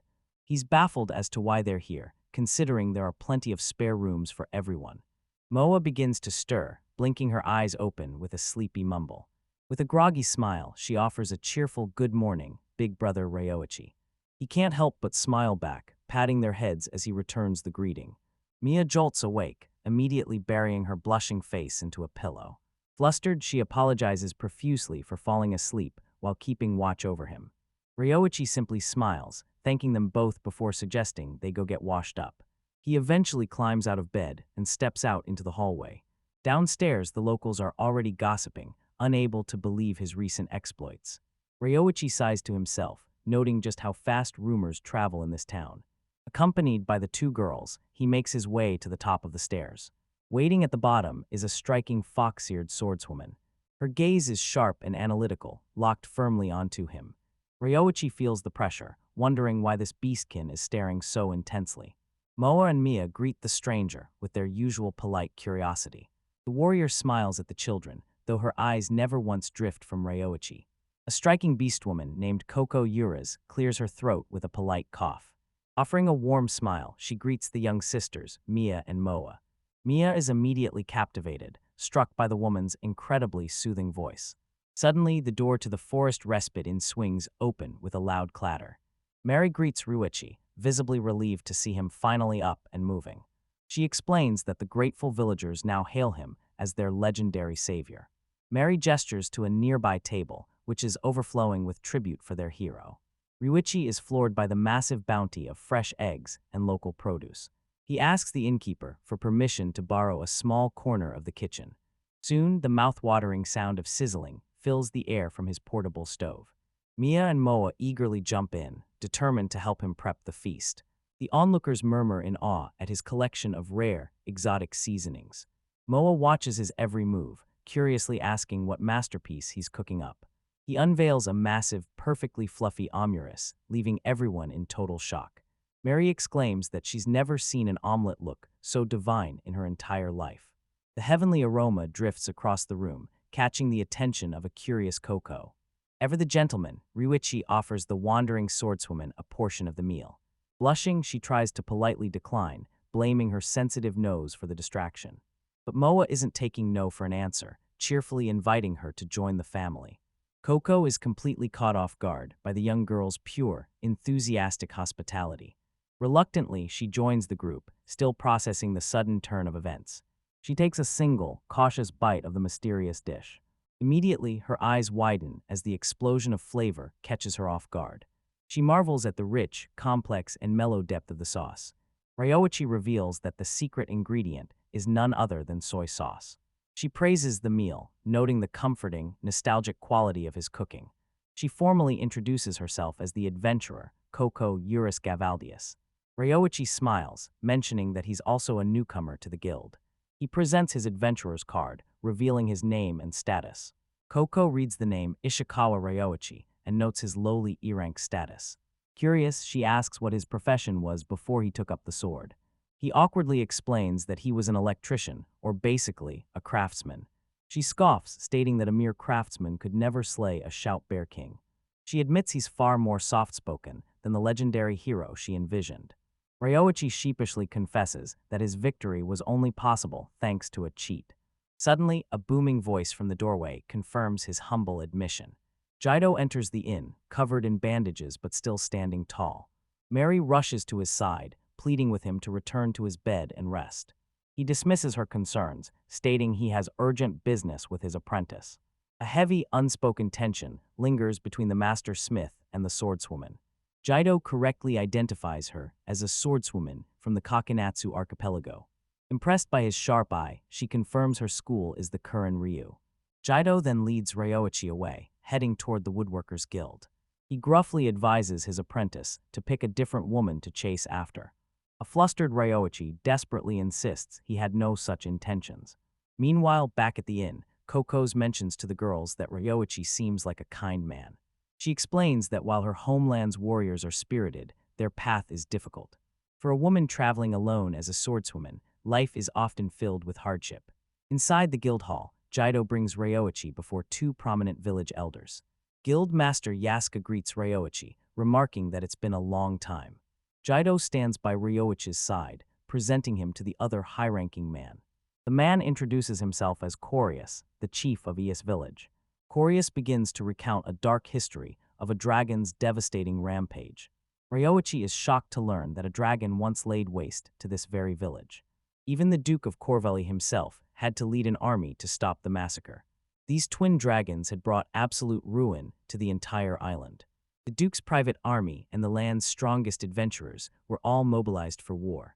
After a brutal, bloody conflict, the dragons were finally slain at a heavy price. Ryoichi is stunned that such a serene village once endured such a horrific disaster. Jaido then adds a grim detail: the two dragons were actually a breeding pair. A surviving egg has hatched, birthing a spawn that harbors a deep hatred for all humanity. The chief holds up a sealed letter, insisting they must warn Baron Errol immediately. He formally requests that Ryoichi deliver the message as the village's official representative. Ryoichi is stunned, feeling overwhelmed by the sudden weight of such an immense responsibility. The elders try to comfort him, saying he can wait until his wounds have fully healed.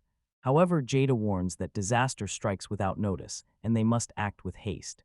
Ryoichi asks if they are truly certain he is the right person for such a critical task. He feels the crushing pressure of having the entire village's fate placed in his hands. Yas speaks up, declaring that Ryoichi is the hero the village trusts above all others. Ryoichi stands in silence as the gravity of their collective faith finally sinks in. Driven by quiet determination, he looks up and solemnly accepts the vital mission. News of his imminent departure spreads like wildfire throughout the village. Mary is aghast at the news, exclaiming that he is far too kind for his own good. Ryoichi calmly reassures her, noting that the chief will explain the full situation later. He begins unwinding his bandages, revealing that his wounds have already completely vanished. A flustered Mary quickly covers her eyes, scolding him for undressing right in front of her. He announces his departure for the morning, feeling the need to wash up before he goes. With his decision finalized, he decides to undertake one last project for the people. Soon, the rhythmic sounds of hammering and sawing echo from outside the house. Ryoichi works diligently through the night, constructing a massive wooden structure. Mia and Moa peer around the corner, curiously observing their brother's hard work. Moa dashes over, buzzing with excitement as she asks what he's building. He reveals he's crafting a custom bathtub powered by a makeshift rocket stove. The girls are baffled, as the concept of a hot bath is completely foreign to them. He explains that soaking in warm water is the ultimate way to rejuvenate the body and soul. Mia admits that while she's used to cold water, this warm alternative sounds intriguing. With a final puff of smoke from the stove, the DIY bath is officially ready for use. Ryoichi tests the temperature, satisfied that he's achieved the perfect soak. Moa shoots her hand up instantly, volunteering to be the first one to dive in. Realizing they don't have any swimwear, Ryoichi comes up with a brilliant workaround. He produces two oversized t-shirts, salvaged from his old Ishikawa electric shop. The girls cheer with joy, happily modeling their makeshift, baggy swimsuits. Soon, the three of them are lounging together, soaking in the blissful, steaming water. Their relaxation is cut short when a figure appears, gasping in absolute horror. A scandalized Koko Urus demands to know what kind of indecency is taking place. She points a finger at Mia, who nervously reveals she's only 12 years old. Koko Urus is appalled, claiming that in her land, girls are considered blessed by 10. Ryoichi tries to clear up the misunderstanding, but his words fall on deaf ears. The chaotic encounter concludes with a massive splash and a chorus of flustered screams. Later that evening, Ryoichi gathers his sisters for a serious, high-stakes discussion. Ryuichi takes a sip, while Mia and Moa protest his latest perilous mission. He begins to explain the grim necessity of leaving them behind for their own safety. But the girls refuse to be sidelined again, like they were during the Shout Bear battle. Ryuichi looks down, thoughtfully conceding that they have a very valid point. Soon, Mia is seated confidently at the helm of a heavily reinforced suit of magic armor. He explains that he fortified the mech's defenses in case another high-level monster appears. Mia promises to focus on defense and retreat if the situation turns south. Ryuichi takes off, sprinting with such speed that he easily keeps pace with the powerful machine. An onlooker marvels at his ability to run neck-and-neck with the massive magic armor. He reflects on how much his physical prowess has evolved since defeating the Shout Bear. Suddenly, his eyes widen as he senses an unexpected presence lurking just ahead. The fox-eared swordswoman, Koko Urus, sticks a graceful landing right in his path. Her expression is fierce and focused, her eyes issuing a silent challenge. Ryuichi skids to a stop, caught off guard but ready for whatever she has planned. A slight, confident smirk plays across Koko's lips. The path ahead opens into a wide clearing, framed by two massive rocky cliffs. Ryuichi and Koko dash forward, pushing their bodies to the absolute limit in a high-speed race. She calls out, clearly impressed by just how fast his feet can carry him. He pants that she's the true speed demon, asking if she can actually keep this up. She confidently replies that she has no problem staying right on his heels. From inside the mech, Moa exclaims that the two of them are moving far too fast. They become mere blurs of motion, leaving the lumbering magic armor in their dust. The girls watch from the cockpit, unable to track the speed but captivated by the spectacle. The pair finally comes to a halt at a waterfall, their heavy breathing filling the air. Ryuichi and Koko Urus take a moment to catch their breath in the cool, misty grotto. With a sheepish smile, he admits he might have gotten a bit too competitive during the race. She confesses that the sprint was exhilarating, making her feel like a carefree child again. Suddenly, Ryuichi lets out a startled cry as his senses alert him to an imminent danger. He reflexively grabs his axe, shouting a desperate warning to his sisters back in the mech. Koko Urus reacts instantly, her focus shifting entirely toward the oncoming threat. A hulking troll charges the magic armor, just as Moa screams out a frantic warning. Koko Urus' hand flashes to her hilt, her blade gleaming as she draws it in a silver arc. She announces her Hinryu sword style as she readies herself for a lethal strike. With her Mei Rain slash, she cleaves through the troll in a single, fluid motion. The girls erupt in cheers from the cockpit, thanking Koko for her swift intervention. Ryuichi claps, genuinely impressed by the adventurer's magnificent display of skill. She tells him not to be so humble, reminding him that he defeated the legendary Stout Bear King. He insists his combat skills are mediocre and that he only won thanks to his regeneration. Koko Urus thoughtfully repeats his words, clearly intrigued by his abnormal recovery speed. She asks if his power is similar to a lizardman's ability to regrow severed limbs. She concludes that a single, flawless strike to a vital point is the only way to defeat him. The girls watch them bond, even if the topic of their conversation is incredibly grim. The sun has yet to crest over the horizon of their quiet, two-tent campsite. As dawn finally breaks, the light floods their small clearing in the heart of the forest. Sausages sizzle in the pan as Ryuichi fires up his portable camping stove. He calls out to the girls' tent with a cheerful grin, announcing that breakfast is served. Mia and Moa stir awake, lured out by the mouth-watering aroma of a home-cooked meal. However, Ryuichi's eyes widen in absolute shock at the sight before him. Koko Urus steps out of her tent, casually wrapped in nothing but a simple white towel. Panicked, he lets out a frantic shriek and slams a washcloth over his own face. Moa giggles at her brother's bright red blush, noting how incredibly fast his wounds heal. After a hearty breakfast, Ryuichi sets their sights on reaching the city of Errol by sunset. Luckily, they manage to hitch a ride on a carriage speeding down the main road. Ryuichi tells the girls they're fortunate to find a direct route heading toward Errol. Mia reminds a distracted Moa that their mission is to warn the people about the dragon. Koko Urus grimly recounts the ancient legend of the twin dragons of Messel Island. The sturdy carriage rumbles on, carrying them across the vast, open plains. Ryuichi consults a map, daydreaming about all the other exotic places he hopes to explore. Koko Urus turns to him, curious if he was actually born on this island. With a somber look, he explains he's from a place so distant that he can never return. A dark winged shadow cuts through the sky, diving straight toward them. The horses rear up in pure terror, bringing the carriage to a violent, screeching halt. Chaos erupts within the group as a bone-chilling shriek pierces the air. Ryuichi and Kakura peer out from the carriage in stunned disbelief. A massive dragon with obsidian scales has landed directly in their path. The beast's cold, slitted eyes stare them down with malevolent intelligence. Ryuichi's appraisal skill reveals the dragon's overwhelmingly powerful stats. The dragon unhinges its massive jaws and unleashes a ground-shaking roar. Kakura notices its throat beginning to glow. A breath attack is imminent. Ryuichi urgently shoves everyone behind him, preparing to shield them from the blast. Kakura looks on in horror at Ryuichi's severely burned arm. He reassures her he's fine as his flesh miraculously regenerates before her eyes. The dragon hovers above, and Ryuichi knows they can't outrun it at this speed. He worries about the massive power gap, made worse by the dragon's flight advantage. Kakura asks if he can truly gauge the dragon's actual power level. He confirms that he can, thanks to his god-tier appraisal ability. Appraising her next, he sees she's strong, but still no match for this beast. Kakura falls silent, fully grasping the hopelessness of their situation. She bows her head for a moment, steeling her resolve for what comes next. She leaps onto the carriage roof, ignoring Ryuichi's warning that it's too dangerous. She declares that this dragon is merely a juvenile, not yet a fully grown adult. Taking a firm stance, she proclaims that a true warrior knows no retreat. Ryuichi watches in shocked disbelief at her reckless preparation for battle. His appraisal skill reveals that her status has shifted to spirit concentration. She shouts that she can buy them 5 seconds to formulate a counterplan. The dragon dives straight for her, its massive claws ready to tear her apart.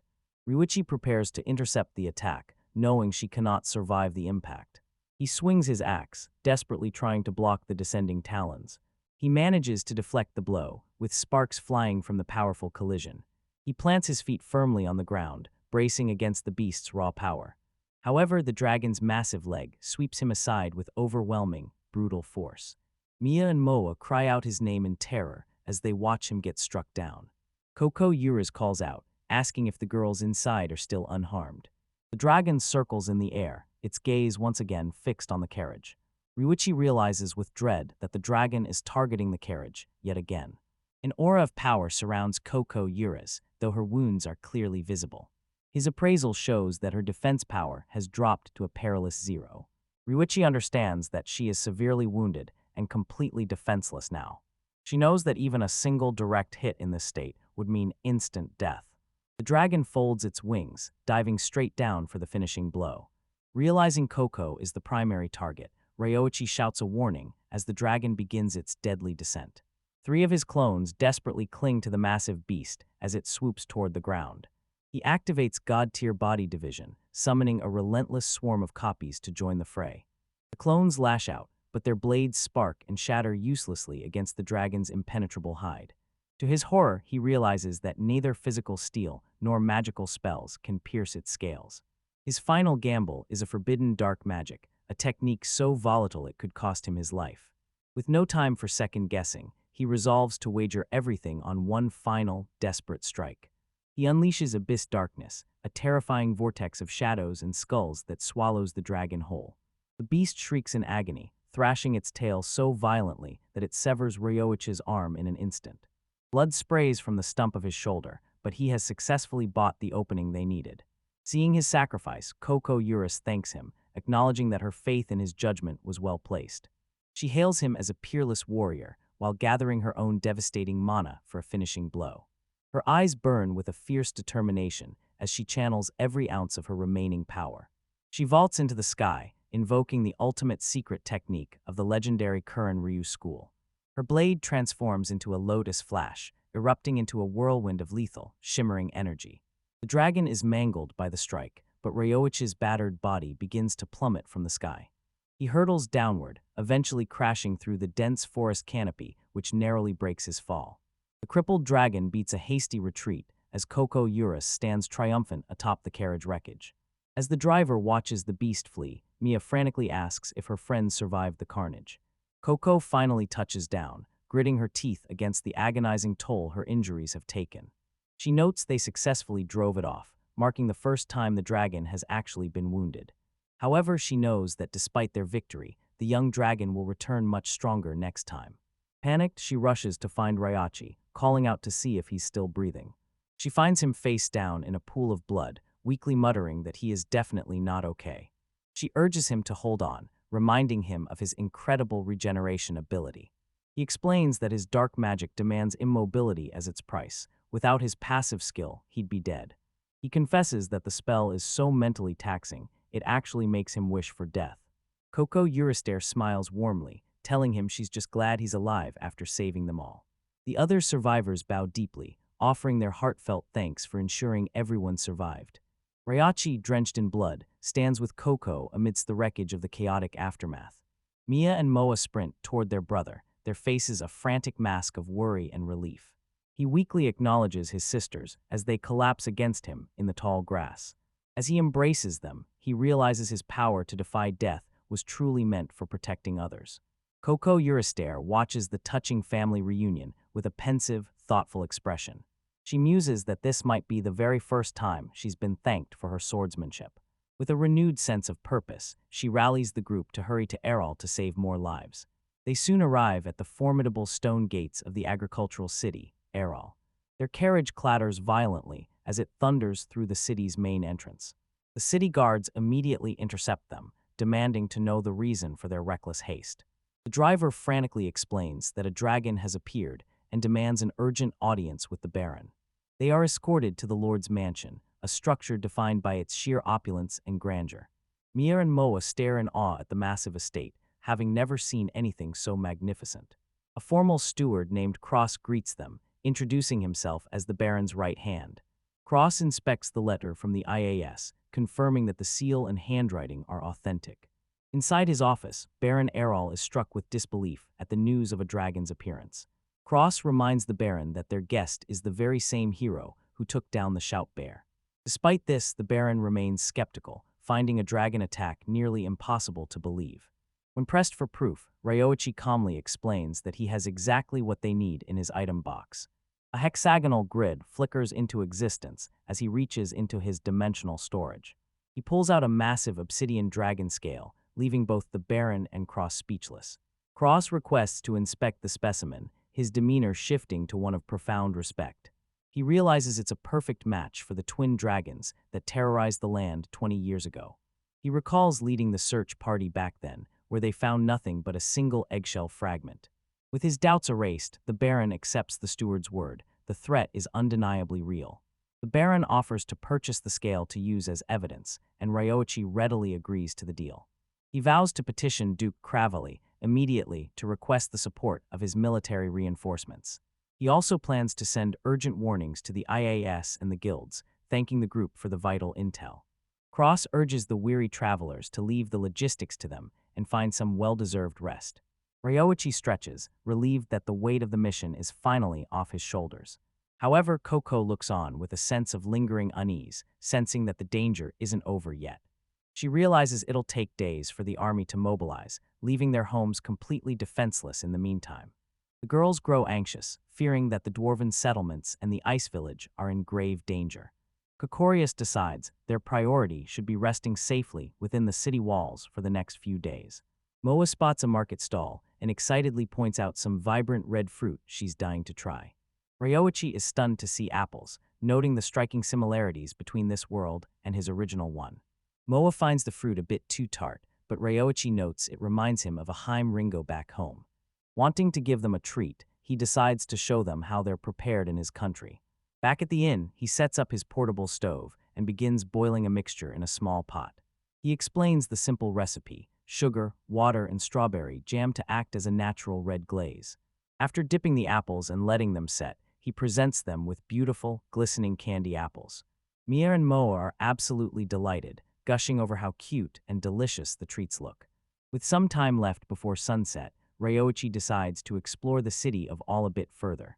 However, Moa is far too impatient and insists on devouring her candy apple right then and there.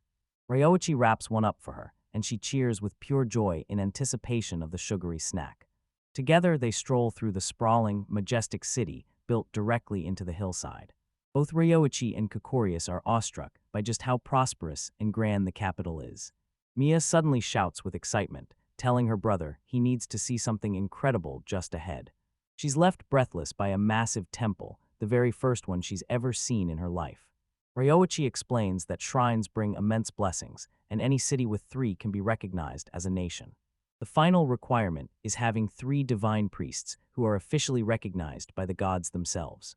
The mention of gods reminds Ryoichi of Kamashiro and the goddess responsible for his reincarnation.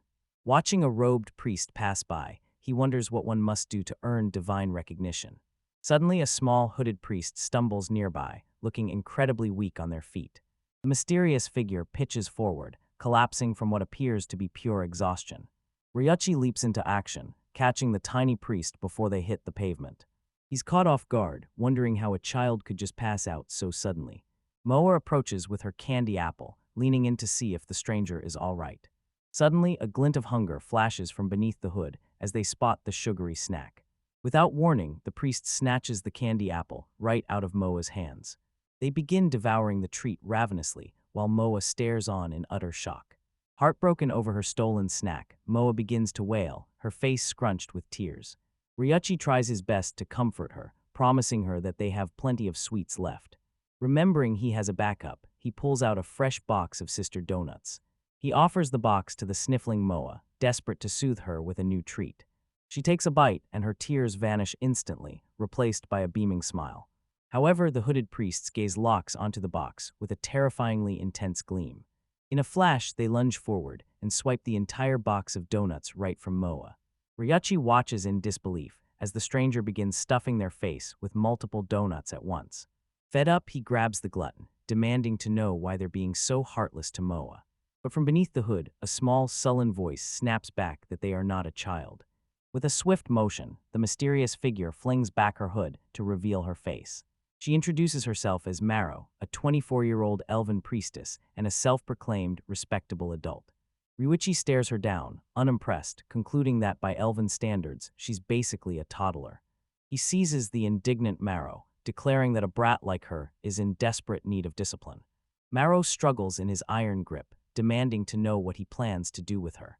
Ryoichi marches her forward, fully intending to hand her over to the guards as a lost child. She protests at the top of her lungs, insisting she's a holy priestess chosen by the gods themselves. Ryoichi fires back that he doesn't care about her title. Thievery is never acceptable.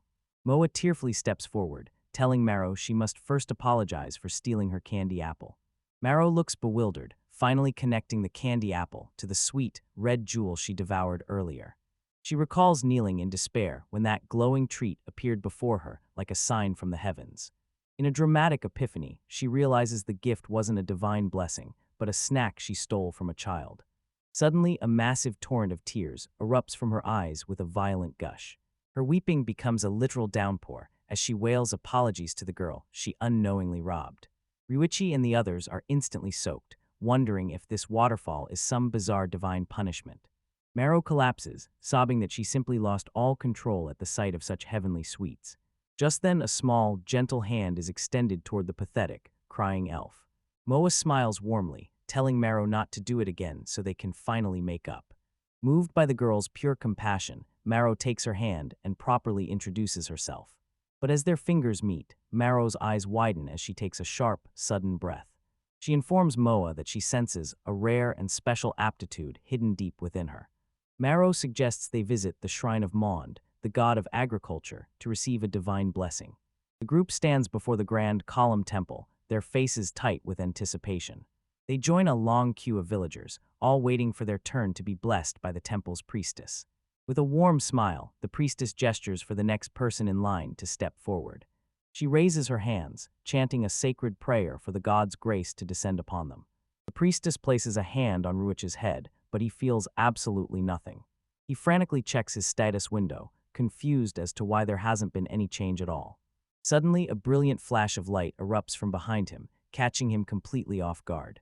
The priestess bestows the divine blessing upon Curio, Mia, and Moa instead. The 3 girls are instantly enveloped in a warm, swirling aura of pure divine power. Ryoichi is stunned, wondering why everyone else received protection while he was left empty-handed. Maro explains that with this blessing, the girls should finally be able to manifest magic. Mia and Moa look at one another, their expressions filled with pure wonder and disbelief. Mia is ecstatic, exclaiming that she can finally use magic after trying so desperately for so long. She throws her arms around Maro, thanking her profusely for such an incredible, life-changing gift. Meanwhile, Ryuichi grumbles to himself, feeling like the only one left out of the group. He suddenly remembers Yasuke mentioning that he already held the favor of the god of woodcraft. Maro confirms he must already have a god's protection, which is likely why she was drawn to him. She pauses, her gaze sharpening as she questions if that is truly the only power he possesses. As Maro senses an overwhelming aura emanating from him, a celestial image of the winged goddess appears. Ryoichi finally realizes this divine connection is why he's been able to wield every elemental magic from the start. The scene shifts to the ornate rooftops of Errol, overlooking a city blanketed by a heavy, cloudy sky. Ryoichi's party makes their way through the bustling streets, with Maro now trailing eagerly behind them. Maro explains that she's determined to repay their kindness and will work to settle her debt for the food. Ryoichi informs her of their plans, noting that they're set to return to Aya's village the very next day. Maro points to their route on a map, warning them of a dangerous dragon lurking nearby. She confidently declares that her specialized recovery magic will be indispensable on such a perilous journey. Ryoichi agrees, welcoming the extra healing power while promising to keep her well-fed in exchange. Maro wastes no time, devouring a massive feast and stuffing her face with incredible gusto. Ryoichi and Mia watch in stunned silence as Moa continues to offer the ravenous elf even more food. Mia eagerly approaches Maro, asking if she'll mentor her in the ways of her newfound magical abilities. Moa then brings over her favorite picture book, asking the elf if she'd be willing to read it to her. Maro looks down at the book, her expression instantly shifting to one of pure shock and recognition. She gasps, exclaiming that the book is a rare, first-edition copy of The Adventures of Dread. She tells the girls it's a legendary treasure from her homeland, the great forest nation of Centris. Later that night, Maro gives Ryoichi a sultry look and whispers a provocative invitation for a secret tryst. Ryoichi immediately shuts her down, shoving a pillow into her face and telling her to just go to sleep. A blushing Maro insists she's actually quite pure, but Ryoichi retorts that her innocence isn't the issue. He grumbles at her to stop the tasteless jokes so they can finally get some rest for the journey ahead. Maro's demeanor suddenly shifts as she tenderly cups Ryoichi's face in her hands. She confesses that she senses something mysterious about him, asking if he feels the same connection. Driven by curiosity, she asks about his past, desperate to uncover the story of the life he's lived. Ryoichi grows uneasy, realizing that Maro's intuition is becoming dangerously sharp. He deflects by shoving a pillow at her, insisting it's late and she needs to get some sleep. Maro retreats for the night, but not before peeking around the corner to promise she'll be back. The next day, Ryoichi's custom-built motorcycle and sidecar are seen tearing down the road. The girls are thrilled as Ryoichi explains how he restored and modified his father's old sidecar. However, Maro pouts from the back, arguing that she belongs in the vanguard, not as a backup unit. Koko Urus sprints alongside the vehicle, exhilarated by this newfound sensation of speed. Later at a hot spring, Mia happily scrubs away with the modern soap Ryoichi brought from his world. Moa playfully warns her not to scrub too hard, her voice echoing over the wall to the men's side. Relaxing in the water, Ryoichi reflects on how surreal it is to be traveling with an all-girl party. Suddenly, he senses a presence behind him and turns around with a startled look. Maro emerges from the steam, boldly asking Ryoichi if he'll help wash her back. He demands to know why she's on his side of the bath, but she simply insists that he's the one she wants. Completely flustered, Ryoichi splashes her with a bucket of water while laughing nervously. After the soak, a refreshed Mia and Moa unwind together while enjoying a post-bath drink. Koko Urus agrees that hot springs are incredibly relaxing, while Maro treats herself to some fruit milk. As the group walks together, Koko Urus notes just how much Ryoichi must love Aya's village. Ryuichi agrees, calling it his second home and noting they should be arriving shortly. But from the hilltop, they're met with a nightmare. The village is engulfed in flames. Ryuichi stares in disbelief, his mind racing to process the destruction before him. The entire group stands frozen in shock at the devastating scene. Ryuichi's expression contorts in horror as a terrible realization sets in. He charges into the smoldering ruins, screaming his friends' names into the thick smoke. He eventually collapses, clutching his head in despair, wailing that everyone is gone. Koko Urus grimly surveys the wreckage, concluding the dragon has returned to its nest. Ryuichi's face hardens with fury as he realizes he completely underestimated the beast. He suddenly remembers the giant's cave to the northwest and checks his map. Fueled by a flicker of hope, he sprints through the forest toward the ruins. As he nears the cave entrance, he spots two figures standing guard. He recognizes his guildmates, Seekers and Taurus, watching over the cave mouth. They rush toward him, their faces lighting up with overwhelming relief that he's alive. Seekers explains that the dragon attacked, but being already wounded, it was driven off.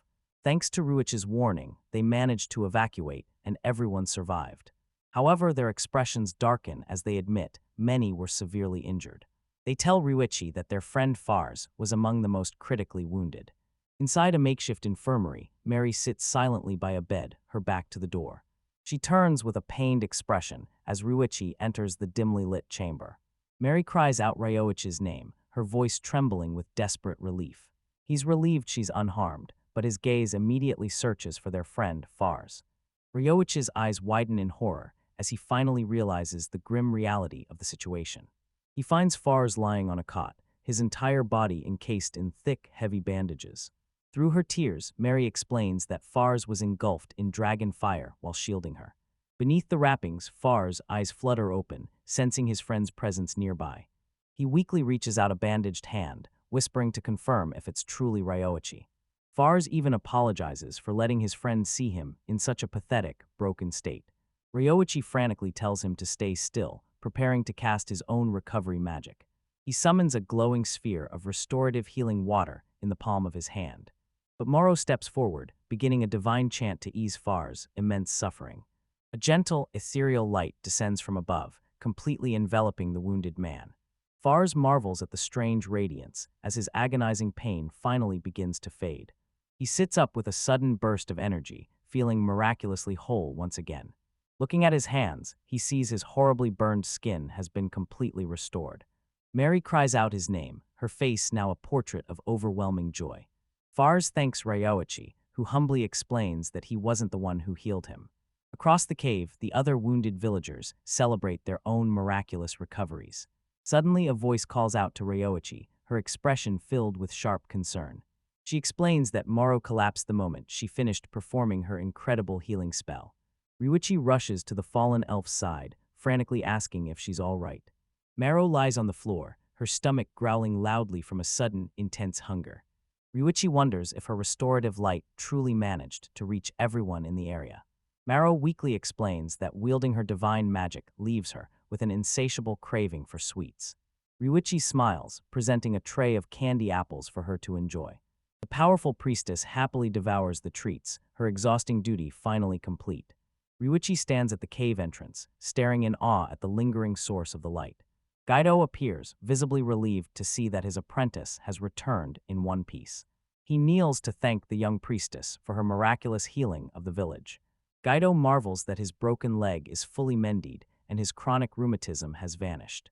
The village chief, Koko Urus, formally thanks Ryuichi for successfully delivering the letter. Ryuichi feels a sharp pang of guilt, wishing he could have arrived much sooner. His eyes widen in surprise as he processes the weight of the chief's words. He asks how the chief could possibly know that he was the one who delivered the message. The chief explains it's because they managed to survive the assault with 0 casualties. He reveals the Baron dispatched reinforcements the moment he received the letter.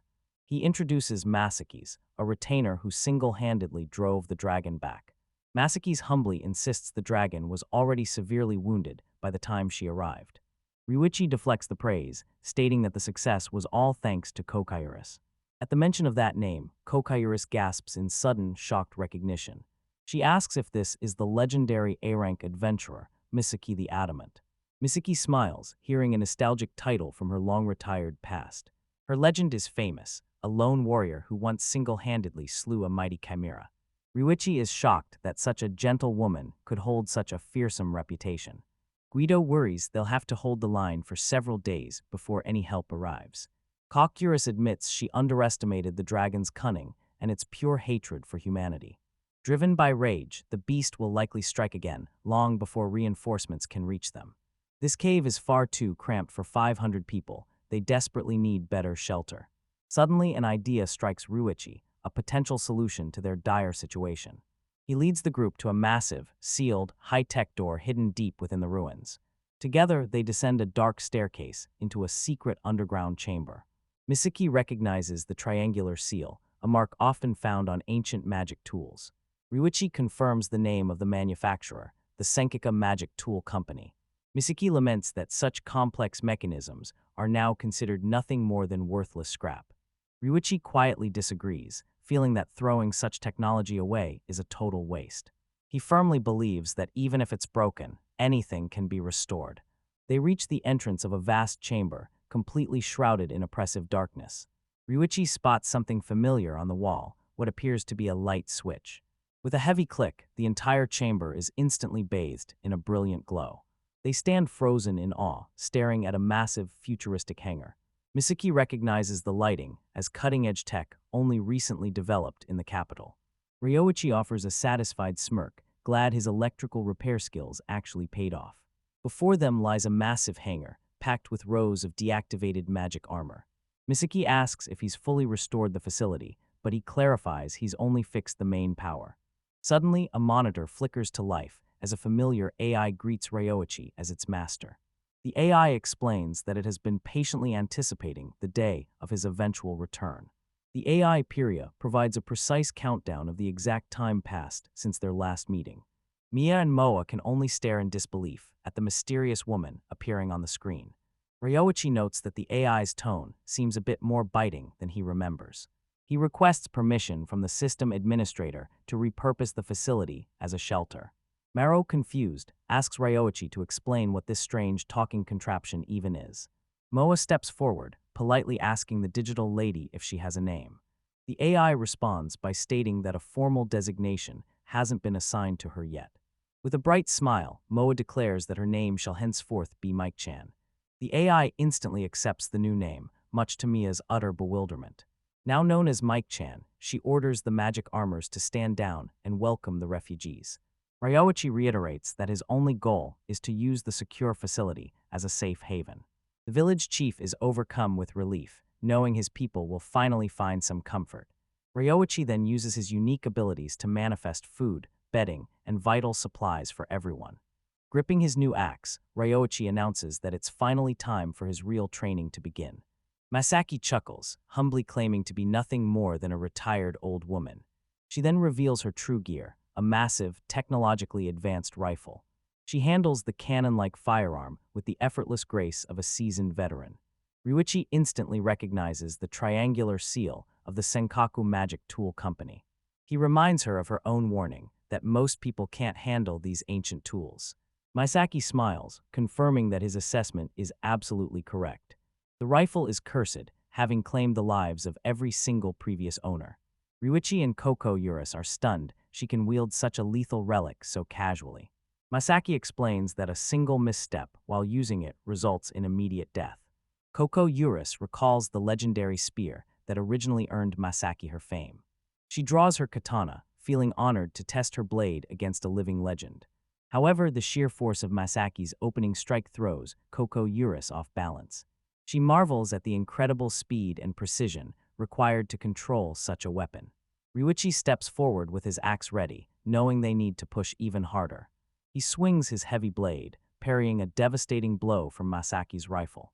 The violent collision of their weapons sends a massive shockwave through the air.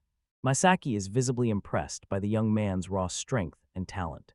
Ryuichi admits he's outclassed, fighting with everything he has just to stay alive. Koko Urus realizes that Masaki must still be suppressing her true power. She vows to unleash her own ultimate techniques in this intense training duel. Masaki calls for a truce, warning that if things escalate any further, their lives will be on the line. With a final farewell, the legendary adventurer turns and walks away from her training partners. Elsewhere, the elven priestess Maro finds martial training tedious, but her student Mia is eager to show off a new spell. Maro is delighted to be addressed as teacher, as Mia desperately seeks her approval and attention. Mia compares her massive water spheres to Kokuri's chest, earning a sharp rebuke from a scandalized Moro. Moro has the girls strike dramatic magic poses, even while admitting they do absolutely nothing for their spellcasting. Mia's tone shifts to one of resolve, stating she wants to master magic that can truly protect her brother, Ryuichi. However, Moro warns them that against a dragon, beginner-level magic is useless. Survival must be their priority. Seeing their unwavering determination, Moro suggests they learn a different craft, body strengthening. She explains it's a unique non-elemental magic that defies physical laws to exponentially enhance the user's body.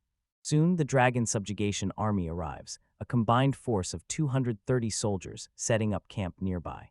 A formal summons is issued for Masaki's and Ryuichi, the only two with first-hand experience fighting the beast. Ryuichi suggests Kokiri join them, but she declines, wanting nothing to do with the military. A heavy silence falls over the group as the weight of the coming battle finally settles in. During the briefing, Ryuichi reports that the dragon is merely a juvenile and hasn't reached its full potential yet. The commander is impressed by Ryuichi's appraisal skill and his rare ability to actually repel the beast. Recognizing his talent, the commander offers Ryuichi a prestigious position within the Royal Knightly Order. Ryuichi is left speechless, completely blindsided by the sudden offer to become a knight. Masaki's chuckles, noting that the path to nobility is no longer just a distant dream for the young man. Yet Ryuichi humbly declines, insisting he's not strong enough and only survived thanks to his friends. The commander brushes off his modesty, claiming he has his own ways of measuring Ryoichi's true potential. He describes Ryoichi as a complete enigma, a man with immense power but zero personal ambition. Stepping outside the command tent, the commander gestures toward the massive legion assembled for the campaign. He explains that these men are fueled by pure ambition, each seeking to carve out their own glory in battle. The commander rallies his troops, declaring their enemy is just a child they've already crushed before. Later that night, Ryoichi is encouraged to retreat to the safety of the massive cave shelter. He steps through a futuristic, triangular portal, re-entering the depths of the hidden base. A drowsy Mia greets him, rubbing her eyes as she welcomes her big brother home. Ryoichi apologizes for waking her, and she immediately drifts back to sleep after wishing him a good night. Koko Urus then appears, revealing that Mia had actually stayed awake the entire time just waiting for him. She then asks for his honest assessment of the subjugation army and their chances of victory. Ryoichi explains that after appraising the soldiers, he found them to be exceptionally skilled and highly motivated.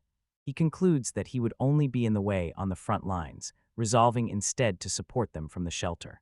Back at the army camp, a hungry crowd begins to gather, drawn in by a mouth-watering aroma. A massive cauldron of stew bubbles away over a portable stove, smelling absolutely divine.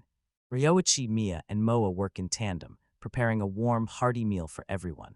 Koko Urus and Moa cheerfully serve the stew to the exhausted and grateful soldiers. One soldier expresses her gratitude, offering Moa a special gift in return for her kindness. She presents Moa with a heavy, ornate tome filled with ancient non-elemental magic. The elven priestess, Moa, hovers in the air, completely captivated by the rare and powerful book. Moro was captivated by the book, realizing its spells could be mastered in an instant. Outside, a relentless and ominous downpour battered the ruins where they sought refuge. Ryuichi hauled a crate of apples through the halls, glancing warily at the storm outside. He figured it was finally time for the army to return from their long mission. Suddenly, a bright, cheerful voice echoed through the long, dim corridor. It was young Moa who came sprinting toward him, eager to lend a helping hand. Ryuichi smiled, asking the little girl to fetch some bread from the back of the storeroom. The aisles were narrow, making it the perfect job for someone of her small stature. Moa accepted the mission with fierce determination, vowing to get the job done. With the pitter-patter of tiny feet, she zipped away, disappearing into the pantry. Once inside the storeroom, she began scanning the shelves for the bread her brother needed. Humming a sweet melody, she located the bags and began gathering them up.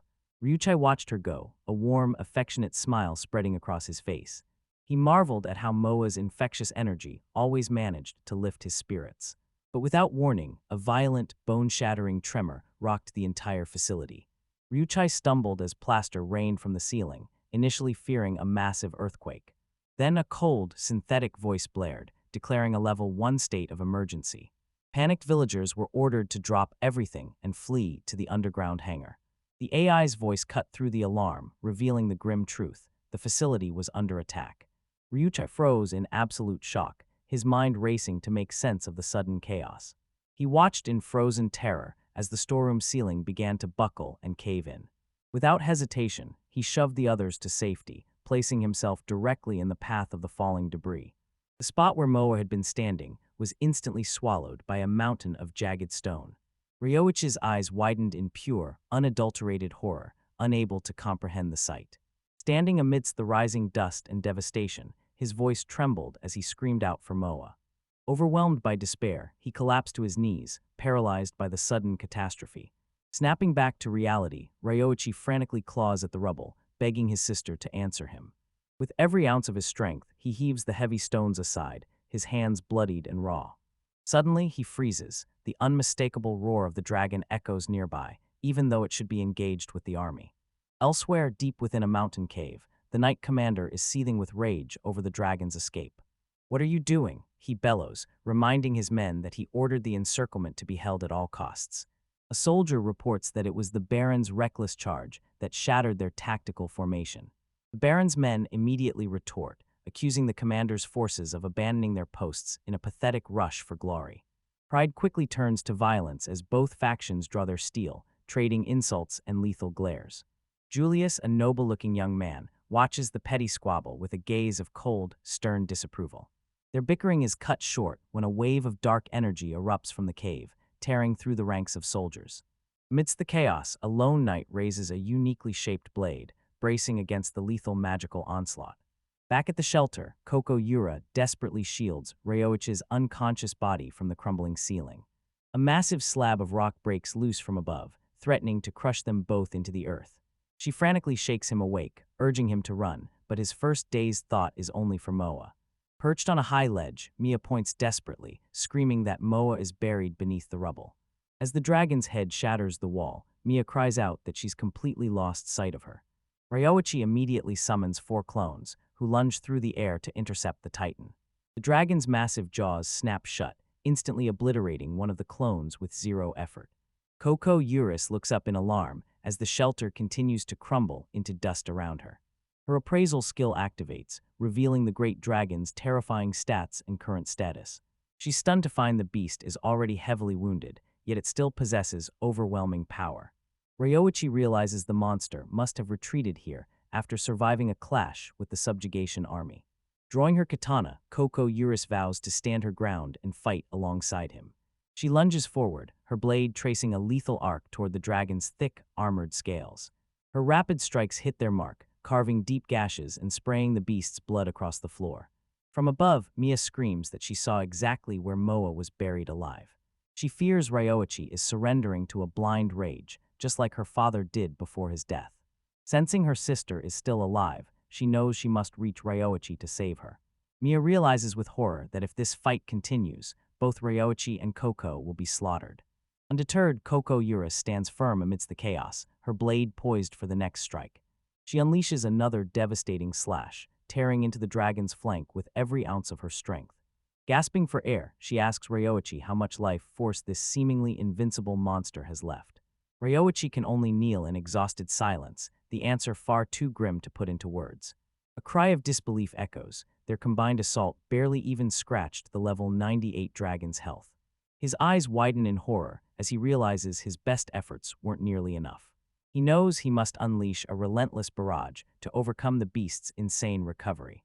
The dragon's wounds knit back together instantly. Its healing factor is in a league of its own. Koko Urus grits her teeth, her expression hardening with a sense of grim finality. With a deafening roar, the dragon lunges, shattering the stone wall like glass. Ryoichi is instantly buried beneath a crushing avalanche of rock and debris. He spits out a mouthful of crimson, his battered body pushed well beyond its limits. His own regeneration can't keep pace, and he desperately pleads with his body to endure. Suddenly, Koko Urus erupts with power, preparing to unleash her ultimate technique. She realizes her only hope is to ignite her forbidden, life-draining secret art. She declares that even in the jaws of death, she will seize the spark of life. A violent vortex of energy swirls around her as she launches her final gambit. The dragon bellows, its maw glowing with the lethal heat of a building breath attack. Ryoichi watches in terror, knowing he must stop the beast before it incinerates Koko. He frantically scans the chaos, searching for any way to intervene and save her. He slams his fist into the rubble, consumed by a sense of helpless fury. The scene then shifts to the grand, opulent halls within the Duke of Crevelly's domain. A nobleman named Julius announces that he's finally authorized to issue a direct request. Ryachi sighs, asking if they're being dragged into yet another dangerous mission. Julius confirms the task. They are to hunt down and destroy Barbarossa's black pirate fleet. General Gustav of the Royal Army is set to spearhead the upcoming subjugation force. Ryoichi takes a moment to explain his homeland's customs to the elegantly dressed Fae. Eager for knowledge, he asks Fae to guide him through the mysteries of spirits and adventure. A blushing Fae responds by telling Ryoichi just how kind-hearted he truly is. Caught off guard by the compliment, Ryoichi can only manage a confused huh. Now donning her full plate armor, Fae formally introduces herself to the girls as a junior knight. Moe greets her with a bright smile, immediately inviting the new knight to come play. Fae is instantly charmed by the girl's cuteness, but warns her that she must keep her spirit hidden. Maro adds a grim warning: spirits are a source of immense power that must be kept from the wrong hands. Suddenly, a mysterious cloaked figure emerges, perched high within the ship's rigging. The stranger identifies Ryoichi instantly, mockingly asking if he's the troublesome one. Disturbed, Ryoichi demands to know how this intruder already knows his name. The figure then turns their gaze toward Maro, recognizing her as the elven priestess. Without warning, a lethal disk of dark energy tears through the air. Maro realizes with dread that the stranger knew her identity without a single word being exchanged. The entity speaks with malice, confessing a twisted envy for the love Ryoichi receives. The dark projectile strikes with terrifying force, cleaving straight through the ship's massive wooden mast. The pirates can only watch in absolute horror as their main mast is split clean in two. Ryoichi moves quickly to shield the girls, his small winged familiar perched ready on his shoulder. He whispers to Lily that they need to find a way out of this lethal situation immediately. He conjures a glowing magic circle, desperate to teleport the girls to safety. Suddenly, a cloaked figure materializes behind him, mocking his carelessness. A dark tendril erupts from the assailant, impaling Ryoichi clean through the back. The attacker sneers, asking if he honestly believed escape was an option. Ryoichi lets out a gut-wrenching scream as the agony of the sneak attack sets in. He's hurled forward, collapsing violently onto the blood-stained wooden deck. The figure mocks his futile attempts to crawl away with such a fatal wound. Blood sprays across the floorboards as Ryoichi slams into the deck with a heavy thud. Mia and Moa watch in paralyzed silence, their eyes wide with disbelief. Pure shock gives way to absolute terror as the reality of the situation sinks in. They rush to his side, frantically screaming his name in a total panic. Moa throws her arms around him, her voice breaking as she sobs uncontrollably. He pulls them into a tight embrace, insisting he's okay despite the gruesome injury. With a weak smile, he promises his wounds will heal and urges them to find safety. He reflects on the irony of being surrounded by foes, yet feeling completely at peace. He clutches Moa tightly, his face a mask of agony and unwavering resolve. Through her tears, Mia tells him that his arms are the only safe place left in the world. Captain Barbarossa watches the scene unfold, his expression turning grim. He rallies his crew, sternly reminding them of the pirates' code of conduct. He declares that they never harm women or children, especially those who treat each other like family. Ryachi looks up, the legendary name Barbarossa finally clicking. The captain points toward their true adversary, perched high atop the ruined mast. The cloaked figure, tired of the back and forth, decides to end this skirmish instantly. They had hoped for more sport before feeding him to the wolves.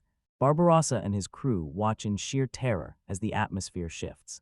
Ryachi and the girls gasp, the weight of the enemy's surging mana crushing the air. A colossal vortex of abyssal water erupts, threatening to splinter the vessel into toothpicks. Barbarossa curses as the maelstrom obliterates the cunning traps he'd spent so long preparing. He mourns the loss of the tactical surprises he'd originally meant for merchant ships. The assailant cackles, declaring that the real entertainment is only just starting. With a sadistic grin, they vow to paint the deck red using their spirit magic. Ryachi surges forward, his severed arm knitting back together mid-charge. He swings his heavy axe with lethal intent, but it passes through the figure like smoke. His eyes widen in disbelief as his strongest strike fails to draw even a drop of blood. The attacker flickers back into existence, mocking his futile struggle against their teleportation magic. They retaliate immediately, launching a relentless barrage of shadowy projectiles.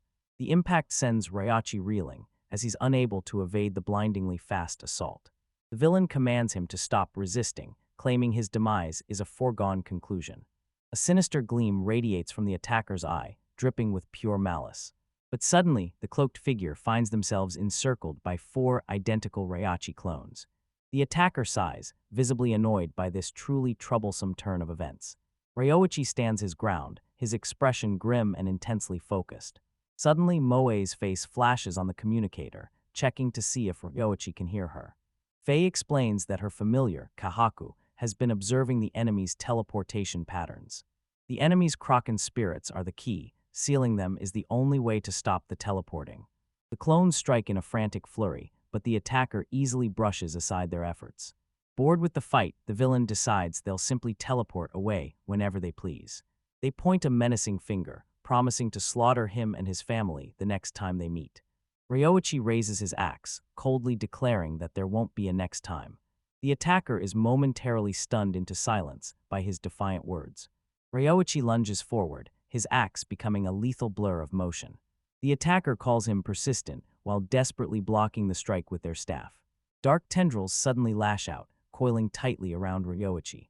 He spins his axe with incredible speed, shredding the tendrils before they can take hold.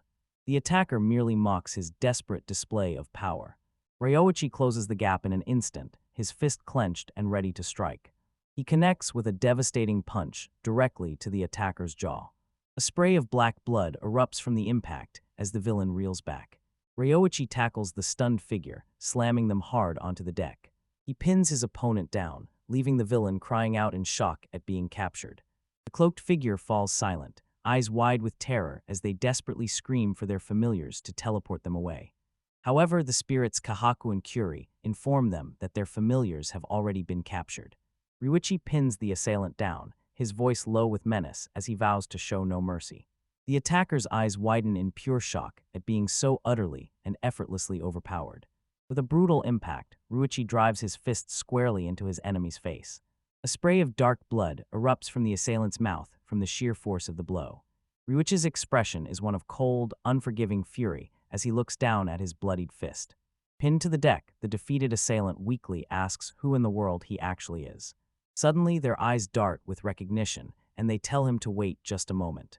Pointing a trembling finger, they state that they recognize his black hair and piercing black eyes. Ryuichi looks on, completely bewildered by this sudden and strange recognition. A memory surfaces of the assailant standing alone in a grim graveyard known as the Hill of the Dead. The flashback continues, revealing the ruins of a kingdom once ruled by a legendary hero. The assailant recalls a portrait of King Drod and his elven queen, seeing a shadow of the king in Ryuichi. Ryuichi, splattered with blood, remembers a children's picture book about the hero Drod. The assailant explains that the tale is based on the true story of Drod rescuing an elven princess. In the story, the king and his princess were happy and beloved by all their subjects. But the assailant sneers, saying they hate such perfect people and that the story is only half true. A vision shows King Drod clutching his head in agony as his personality suddenly twists into that of a murderer. In his madness, he slaughtered his own family and burned his kingdom to the ground. The assailant breaks into a maniacal laugh, calling it a delightful story while declaring himself a loyal follower of the corrupted king. He mocks Ryoichi, claiming they share the same grim fate and offering his own life as a sacrifice. A magic circle erupts beneath them as he dares Ryoichi to strike the final blow before a rain of blood drowns his sisters. The dark incantation swirls with terrifying intensity, poised to unleash a devastating curse upon the entire ship. Suddenly, vicious tendrils of shadow lash out from the spell, impaling Ryoichi where he stands.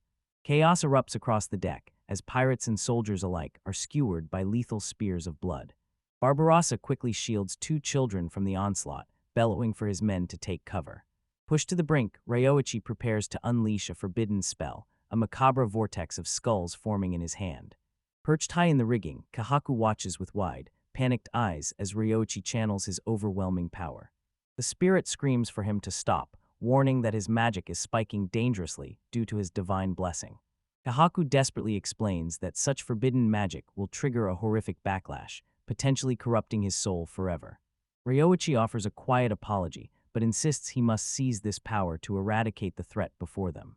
He finally releases the spell, unleashing a titanic, swirling vortex of pure, unadulterated destruction.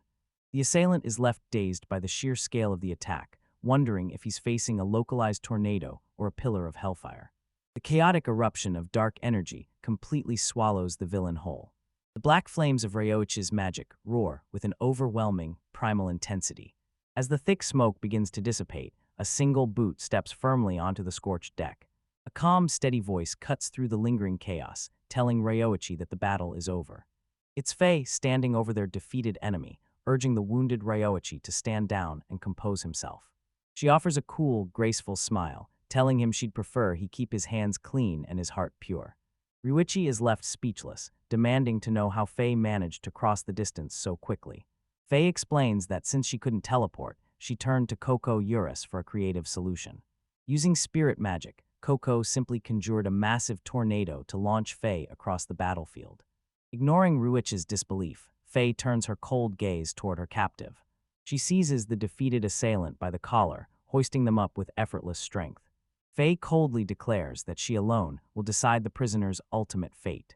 Trembling with fear, the assailant can only stammer out a question about her intentions.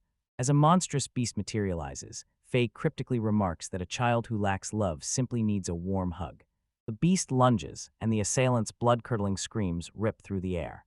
While Ryuichi watches in horror, Kohaku nonchalantly suggests they make some grilled squid. Suddenly, a black-sailed ship appears on the horizon. The Royal Army's main fleet has finally arrived. The seized pirate vessel is soon escorted into Kirkport under the watchful eye of a Royal Navy ship. On the deck stands General Gustav, a towering figure clad in gleaming, polished plate armor. He approaches Barbarossa's crew, noting that they seem to have been softened up quite a bit. Barbarossa grumbles, admitting he never expected to face a ship manned by spirit users like Ryuichi. Gustav admits that Ryuichi's performance far exceeded his expectations, securing a surrender with 0 casualties. In a rare show of respect, Barbarossa and his men bow their heads and thank Ryuichi for sparing their lives. Now bound in heavy chains, the pirate captain is led away by 2 formidable, armored guards. Ryuichi and the 2 girls he protected watch silently as the captive is marched off. The girls then approach Barbarossa, thanking him for keeping them safe during the heat of the battle. Barbarossa grins, admitting their presence spared him from a bloody clash with the royal army. He laments not meeting Ryoichi's brother sooner, as he would have loved to recruit such talent into his crew. Turning his back on them, the pirate captain is finally marched away by his captors. Ryoichi notes that the pirates seemed more misguided than truly evil, a sentiment Gustav admits makes things difficult. Gustav explains that many are disillusioned with the capital, and the system must change to bring them back into the fold. He tells Ryoichi that the kingdom is desperate for new talent, promising to recommend him to the king himself. The general departs, leaving him with the promise that they'll cross paths again on the road to the capital. Standing alongside the girls, Ryoichi can only offer a stunned, whispered response to the news. However, his focus is suddenly pulled toward a lonely figure in the distance. He spots Maro, the elven priestess, standing atop a pile of rubble looking completely dejected. Ryoichi and the girls call out her name, their voices filled with surprise and concern. Maro turns slowly, her head wrapped in bandages and her pointed ears drooping in shame. She offers a quiet apology, lamenting how useless she felt during the heat of the battle. She's devastated that she broke her promise to protect Mia and Moa, nearly leading them to disaster. Ryoichi approaches from behind, gently placing his hands on her shoulders to offer some comfort. Moro is startled by the contact, her face flushing as she flusteredly asks what he's doing. He reassures her that she's safe and that he's already handled the remaining enemies. She quickly pushes his hands away, telling him to knock it off. Puffy-cheeked, she declares she won't be defeated so easily, especially since she is his future wife. Ryoichi freezes in place as those words, future wife, echo ominously through his mind. Ryoichi is haunted by the vision of King Dread murdering his own elven princess wife. He wonders why Dread, a fellow transferee like himself, would commit such a horrific atrocity. He turns to Mara to ask about the elven nation, and she's instantly thrilled by his interest. However, he quickly changes his mind and tells her not to worry, leaving her visibly confused. Koko Urus then approaches, announcing that the pirate commotion has finally been settled. She smiles brightly, explaining that the regular ferry to her home in the Kokonatsu archipelago can now depart. Ryoichi smiles back at her, agreeing that it's finally time for them to head out. Standing on the pier, he resolves that even if dread was a transferee, he will define his own path. With its white sails full of wind, the ship departs from the port, bound for the archipelago. Over tea and dango, the group begins to wonder if Koko Urus's family is caught up in the turmoil. Ryachi asks her directly if the recent chaotic events have affected her relatives back home. Koko admits she doesn't know for sure, but decides it's time to explain her family's circumstances. She begins her story by introducing her powerful father, Toshiaki, and his 2 wives. She shows them an image of his legal wife, Chono, and their 3 sons. Next, she introduces her own mother, the concubine Monica, and her 3 daughters. Despite the difference in status, their father made sure to treat all 6 of his children equally. But just before the succession, the 2 eldest sons collapsed, coughing up blood from suspected poisoning. Their condition has only worsened, sparking a bitter succession war between the remaining heirs. She recalls her brother, Curio, taunting her for needing protection from her younger sisters. She remembers her defiant reply, quoting a proverb about the growth and change of a true warrior. Facing her brother Curio, both draw their blades, prepared for a duel that will change their lives forever. Curio smirks, relishing the thought of finally staining his hands with his sister's blood. With grim resolve, Koko accepts the heavy burden of having to strike down her own flesh and blood. Perched on the cliff's edge, the siblings prepare to plunge into their final, decisive clash. With a thunderous roar, they charge, their steel clashing as the battle for the family's future begins. Meanwhile, the scene shifts to the grand gates of the Gaveldia estate on Ichigo Island. 2 beastmen guards stare in disbelief as they witness the unexpected group approaching. A retainer recognizes the young swordswoman, but wonders about the mysterious companions at her side. The household staff erupts in joy, welcoming Lady Koko home and asking about her sudden return. Ryachi hesitates at the threshold, questioning if it's right for an outsider to enter the family home. Koko offers him a reassuring smile, asking him to stay by her side for strength. An elderly servant greets her warmly and quickly ushers her toward her ailing father's chambers. Standing before the sickroom door, Koko softly announces her presence before stepping inside. Inside, her mother, Monica, sits in silence beside the futon where her husband lies gravely ill. Monica calmly scolds them, noting that it's improper for such a large crowd to disturb the patient. The family patriarch, Lord Toshiaki, asks in a weak, raspy voice who has come to visit him. His eyes widen as he recognizes his daughter, who emotionally announces she's finally home. He remarks on how much she has matured before turning his gaze toward her traveling companions. Koko explains that these are the trusted friends she made during her long training journey. Lord Toshiaki's eyes narrow as he senses an overwhelming and mysterious power radiating from Ryachi. Ryachi meets the Lord's piercing gaze, feeling the crushing weight of his scrutiny. The Lord notes that his daughter has returned with someone of mysterious, hidden power. But his words are cut short as a violent coughing fit racks his body, spewing blood. Father Koko Urus cries out in terror, desperate to know if he's all right. She begs Maro to use her recovery magic, and the elf immediately agrees to help. Maro begins by casting an appraisal spell to diagnose the Lord's failing health. She gasps in horror, struggling to comprehend the complex magic she senses within him. To her alarm, she realizes multiple high-level healing spells are already active at once. Suddenly, a tall figure clad in a fox mask and priestly robes steps forward, staff in hand. The masked priest unleashes another wave of healing magic upon the bedridden Lord. Lord Toshiaki groans in pure agony, as the magic only seems to worsen his torment. Monica explains that the high priest's magic is doing nothing but prolonging his suffering. She adds that his eldest son is in the same dire state before coldly ordering them to leave. Once outside, a retainer laments the tragic state the noble family has fallen into. Koko Urus inquires about her mother and stepmother, noticing their absence from the room. The retainer's expression darkens as he begins to explain what happened to her mother, Monica. He reveals that Monica has been placed under house arrest by the direct order of Lady Chono. In a secluded building, Monica is found calmly performing a traditional tea ceremony. Suddenly, the tranquil silence is shattered by the sound of someone rushing toward her. Koko Urus bursts through the doors, urgently announcing her return to her mother. Monica looks up, her expression serene yet tinged with a deep, lingering sadness. Kokuri asks why she's being treated so cruelly, but Monica simply assures her she's safe for now. However, she adds ominously that her ultimate fate depends entirely on what happens next. Kokiri mentions the rumors she's heard regarding the bitter succession war between her brothers. The brutal conflict between Masato and Curio has completely fractured the family into warring factions. Monica recounts the moment Chono accused her of poisoning the rightful heirs to the family name. Hearing this, Kokiri's hand tightens into a fist, trembling with pure frustration. She shouts that the accusation is a blatant lie, vowing to clear her mother's name at any cost. Monica believes Chono is merely using the internal chaos as a convenient excuse to eliminate her. Kokiri asks about Curio, remembering him as the kind-hearted boy he used to be. Suddenly, the door to the room is slammed open with a deafening bang. Curio stumbles inside, his clothes drenched in blood and his expression hauntingly grim. All three of them are startled by his sudden, violent, and blood-soaked appearance. "Brother Curio," Kokiri cries out, horrified to see him in such a wretched state. He looks at her, momentarily paralyzed by shock, stammering her name in utter disbelief.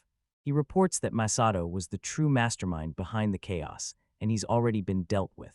This, he declares, should finally wash away the stains of suspicion from Lady Monica's reputation. He walks past Ryuichi, his gaze fixed straight ahead and his expression completely unreadable. Coldly, he orders Ryuichi to take Kokiri and her mother and leave the estate immediately. Ryuichi watches him walk away, a look of profound concern and dread etched onto his face. Koko Urus cries out, pleading with her brother to stay and explain his actions. Without a single word, Curio turns his back and vanishes into the dense foliage. Koko stands frozen in shock, unable to fathom that her own brother would ever harm their kin. She collapses to her knees, sobbing and insisting that he isn't a monster at heart. Faye observes quietly that they aren't exactly welcome here, noting the heavy scent of blood in the air. Ryuichi agrees, admitting he felt an unmistakable wave of murderous intent radiating from Curio. Suddenly, a sharp voice rings out from the canopy, demanding they halt immediately. Two young female warriors leap from the branches, questioning why a stranger is traveling with Koko. Ryuichi is caught off guard, surprised to find that his new attackers are merely young girls. Shouting that no explanations are needed, the duo charges forward in a coordinated, furious assault. With practiced ease, Ryuichi blocks their synchronized sword strikes, using nothing but his bare hands. He continues to effortlessly parry every blow, his movements remaining fluid and perfectly controlled. In a flash, he disarms one of the girls and sends her tumbling back into the dirt. The other sister watches in stunned silence as her twin is defeated with such humiliating ease. Ryuichi refuses to hurt them, his superior training making their frantic attacks entirely predictable. He unleashes a localized tornado spell, sweeping both attackers off their feet and into the air. Koko cries out in alarm, recognizing the two girls as her younger sisters, Mimi and Meme. Monica then appears, offering a sincere apology for her daughter's rude behavior toward their guest. Ryuichi assures her it's no trouble, noting that they possess impressive skill for such a young age. Mimi and Meme drop to their knees, apologizing profusely for their reckless and impulsive attack. Ryoichi laughs, admitting it's his first time fighting twins and that he might have lost in the past. Koko Yuri is impressed by his growth, realizing she needs to push herself even harder. Driven by a new sense of purpose, she decides it's time to confront her brother, Curio. However, as she prepares to depart, her path is suddenly obstructed. Two elderly retainers step forward, declaring that neither she nor her mother are permitted to leave. Koko Yuri is left speechless, horrified to realize she's become a prisoner in her own home. Faye asks if they're also under house arrest, but the guard ominously replies, "Not yet." Ryoichi watches grimly, sensing that the situation is rapidly spiraling out of control. Mia then asks Ryoichi if he can save Koko's father, just as he did for Moa. Moa recalls that her appraisal skill showed the Lord wasn't cursed, merely unconscious. She suggests that high-level magic might have rendered him immune to standard healing spells. Drawing on his past knowledge, Ryoichi realizes that if magic is failing, technology might be the key. He pauses for a moment as a revolutionary idea begins to take root. He summons Maisan, who appears instantly to ask how she can assist him. When he asks for a medical scan, she explains that a specialized expansion kit must first be installed. Checking his map, he searches for the location of the necessary hardware module. Maisan points him toward the nearest installation site, located on Hachiku Island. Ryoichi realizes that there must be ancient ruins like this scattered all across the world. With a clear goal in mind, he announces their next move. They're heading to Hachiku Island. As Ryoichi sets the course, Koko Yuri reaffirms their mission to find a cure. One of the twins asks if a permanent cure is actually possible. Ryoichi insists on betting everything on the slim chance they have left. Koko Urus admits she's exhausted by her family's constant infighting. With tear-filled eyes, she looks at Ryoichi and calls him her only hope. Soon they arrive at Hachiguchi Island, a desolate place of sun-bleached ruins. Ryoichi recognizes the architecture, noting its resemblance to Ryukyu's Shuri Castle. The girls stare at a Shisa statue, wondering if it's supposed to be a dog. At the foot of the ruins, a dark cavern carves deep into the mountainside. Mei-chan explains that the stone golem was once a guardian, now picked clean by scavengers. Ryoichi notes how its precious magical metals were crudely stripped away. The group stands before the entrance, assuming it leads to another underground base. Mei-chan corrects them, explaining the main facility is hidden deep within the mountain itself. Ryoichi checks his map, confused to see nothing but a dead end marked ahead. Mei-chan confirms that the research facility is entirely concealed from the outside world. She explains that this lab likely holds the modules required for her new body. A new artificial vessel is necessary to expand her current memory capacity. The magic armor plows through the cave, effortlessly shattering rock and earth. Moa happily mentions how this reminds her of their mining days in Magic 4. Ryoichi smiles, reminiscing about when it was just the two of them. He wryly notes that the cockpit is now way over its passenger capacity. The cramped cockpit is packed to the brim with Ryoichi's family and Faye's spirit familiars. Faye is left in awe, admitting she's never seen a relic as magnificent as this. With a thunderous blow, the magic armor's fist shatters the final rock obstruction. Ryoichi wonders aloud if the Sankakam Magic Tool Company is even still in business. The cavern echoes with the sound of splintering stone as the wall finally gives way. As the debris settles, the entrance to a hidden technological facility is revealed. The mech steps into a pristine, well-lit tunnel that is clearly of human design. Ryoichi and Moa are stunned to find a legitimate research facility buried out here. However, the interior is pitch black, with the main power systems seemingly offline. From the cockpit, Mai begins analyzing the facility's complex floor plans. She identifies their primary objective, a generator located on the third basement level. The group cautiously descends the dark staircase, guided only by the glow of Ryoichi's lantern. Moa finds the darkness terrifying, and Ryoichi can't help but agree that it's creepy. Ryoichi's expression turns grim as he contemplates their next move in the shadows. He asks Faye why a research facility of this scale would ever be abandoned. Faye considers the question carefully before offering her own theory on the matter. She explains that the modern company merely salvages and sells these ancient relics. Ryoichi realizes they're just glorified recyclers, which only deepens the mystery of this place. Finally, the group reaches the landing for the third basement level. In the center of a massive hall, they find a gargantuan, dormant emergency magic generator. Mei-chan warns that activating the system is risky due to the severely damaged wiring.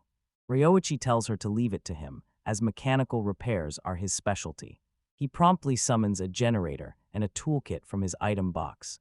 Donning a hard hat, he utilizes his breeding box to replicate the missing components. The girls watch in utter confusion, mistakenly believing he's performing a ritual to break a curse. Once the repairs are complete, the generator roars to life with a powerful hum. Suddenly, the entire facility is bathed in a brilliant, modern glow.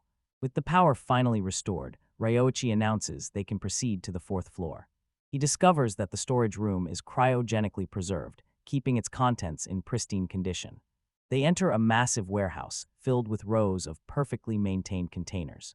Ryoichi is stunned to find that everything looks brand new despite the passage of time. Mei-chan explains that they won't have to search for the body kit manually. She guides the group toward a sealed vault where her new vessel is stored. Behind the heavy door, they find a stasis pod emitting a soft, ethereal light. Ryoichi initiates the synchronization process while observing the android resting inside. He marvels at the sight of a genuine artificial body, a true, high-tech android. Moa gazes at the sleeping figure and remarks on how beautiful Mei-chan's new form is. Mora observes the scene with a silent, disapproving expression. She grabs Ryoichi by the collar, accusing him of scouting for yet another bride candidate. Mia can sense that the AI has been waiting patiently for this exact moment to arrive. The pod hisses open, releasing a thick cloud of white steam. A naked and newly awakened Mike Sean emerges from a pod. Mia believes the real Mike Sean summoned Ryoichi here from another world. Mike Sean stumbles on unsteady legs, and Ryoichi quickly catches her. He holds her close as she finds her balance in her new body. She explains that physical contact gives her clearer, biometric data on him. The stasis pod closes behind her as she stands on her own. Moro decides she doesn't care whether the AI has feelings or not. She furiously yells at the naked android to put on some clothes. Mike Chan innocently asks of blushing Ryoichi what style of clothing he prefers. She explains she has shape memory close and can replicate his data. In a flash, she appears in a Japanese high school girl's uniform. An instant later, she transforms into a traditional shrine maiden. Finally, she materializes a bunny girl outfit, complete with a tray. Maro screams at her stop wearing such lewd, provocative outfits. Faye and the girls find the bunny costume cute and intriguing. The scene shifts to the dark, rocky shores of Ichigo Island. The twins, Mimi and Meme, race through the moonlit forest. One sister remarks that escaping was easy thanks to sleeping powder. Two guards are shown fast asleep at their posts, oblivious. The twins stumble upon a grim trail of blood, staining the tall grass. Following the metallic scent, one points toward the distant coastline. In the distance, they spot a solitary figure retreating, their back drenched in crimson. A wave of dread washes over the pair, fearing they've arrived too late to stop the tragedy. One desperately insists that their brother, Masato, could never truly be evil. Meanwhile, the scene shifts back to the grand hall of the Gaveldia family estate. Chono screams in pure shock at the sight of her battered and wounded son, Curio. She rushes to his side, frantically checking if he's even capable of moving. Consumed by spite, Curio demands they hunt down and seize Masato immediately. However, a soldier solemnly informs him that there is no longer a need for a manhunt. He drops a blood-soaked bundle onto the floor, declaring that Masato is dead. The bundle unfurls to reveal a severed left arm, still clutching a cursed demon blade. Chono and the gathered elders recoil in absolute horror at the macabre sight. An elder recognizes the weapon as Sasunuki, a blade of infamy and darkness. He recounts the grim legend of the sword, which brings only ruin to those who wield it. The soldier concludes that Masato was likely driven into a murderous frenzy by the curse. Seizing the moment, Chono immediately pins the blame on Masato's entire faction. Koko Urus steps forward, urging her stepmother to show some semblance of restraint.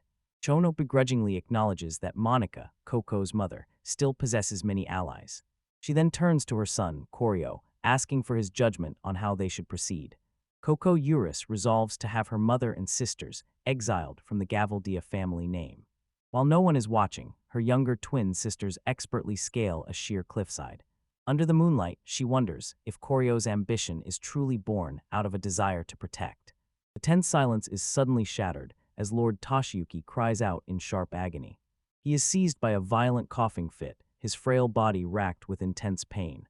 Then the torment abruptly vanishes, leaving him marveling at how light his body feels. His daughters burst into the room, calling his name in a state of joyous disbelief. Outside, the household retainers erupt in celebration, cheering his miraculous recovery. The perspective shifts, focusing on the intense, determined gaze of a much younger Curio.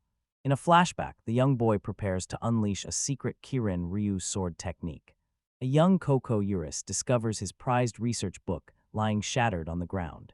Curio dismisses her concern, claiming her help is just another disgrace to his reputation. She vehemently insists that he needs to take this matter directly to their father. He bitterly retorts that his father has no interest in him, only in his older brothers. Determined to help, Koko Urus declares that she will be his personal training partner. They begin training in secret, embarking on a period of struggle he would later come to cherish. Finally, the fateful day of the ceremonial duel arrives. In a flash of steel, Curio lands a stunning and decisive blow on his opponent. Against all expectations, the smaller boy emerges victorious from the grueling duel. But his first great victory is immediately overshadowed by a grim reality. It was also the first time he had ever taken a human life. His stepmother, Chono, coldly dismisses the death as an accident and urges him to celebrate. Consumed by guilt, Curio visits the home of the man he had just slain. There, he overhears retainers whispering a devastating secret. The duel was actually a fixed match. He freezes in stunned silence as his entire world begins to crumble around him. Chono had bribed his opponent, orchestrating a hollow, tainted victory for her stepson. The truth of his skill no longer mattered. The seeds of betrayal were now deeply rooted. Cursing his very existence, he became a recluse, dedicating his life to dark research. His desperate hunger for strength drove him to study forbidden and malevolent powers. This grim obsession eventually led him to a desolate and haunted wasteland.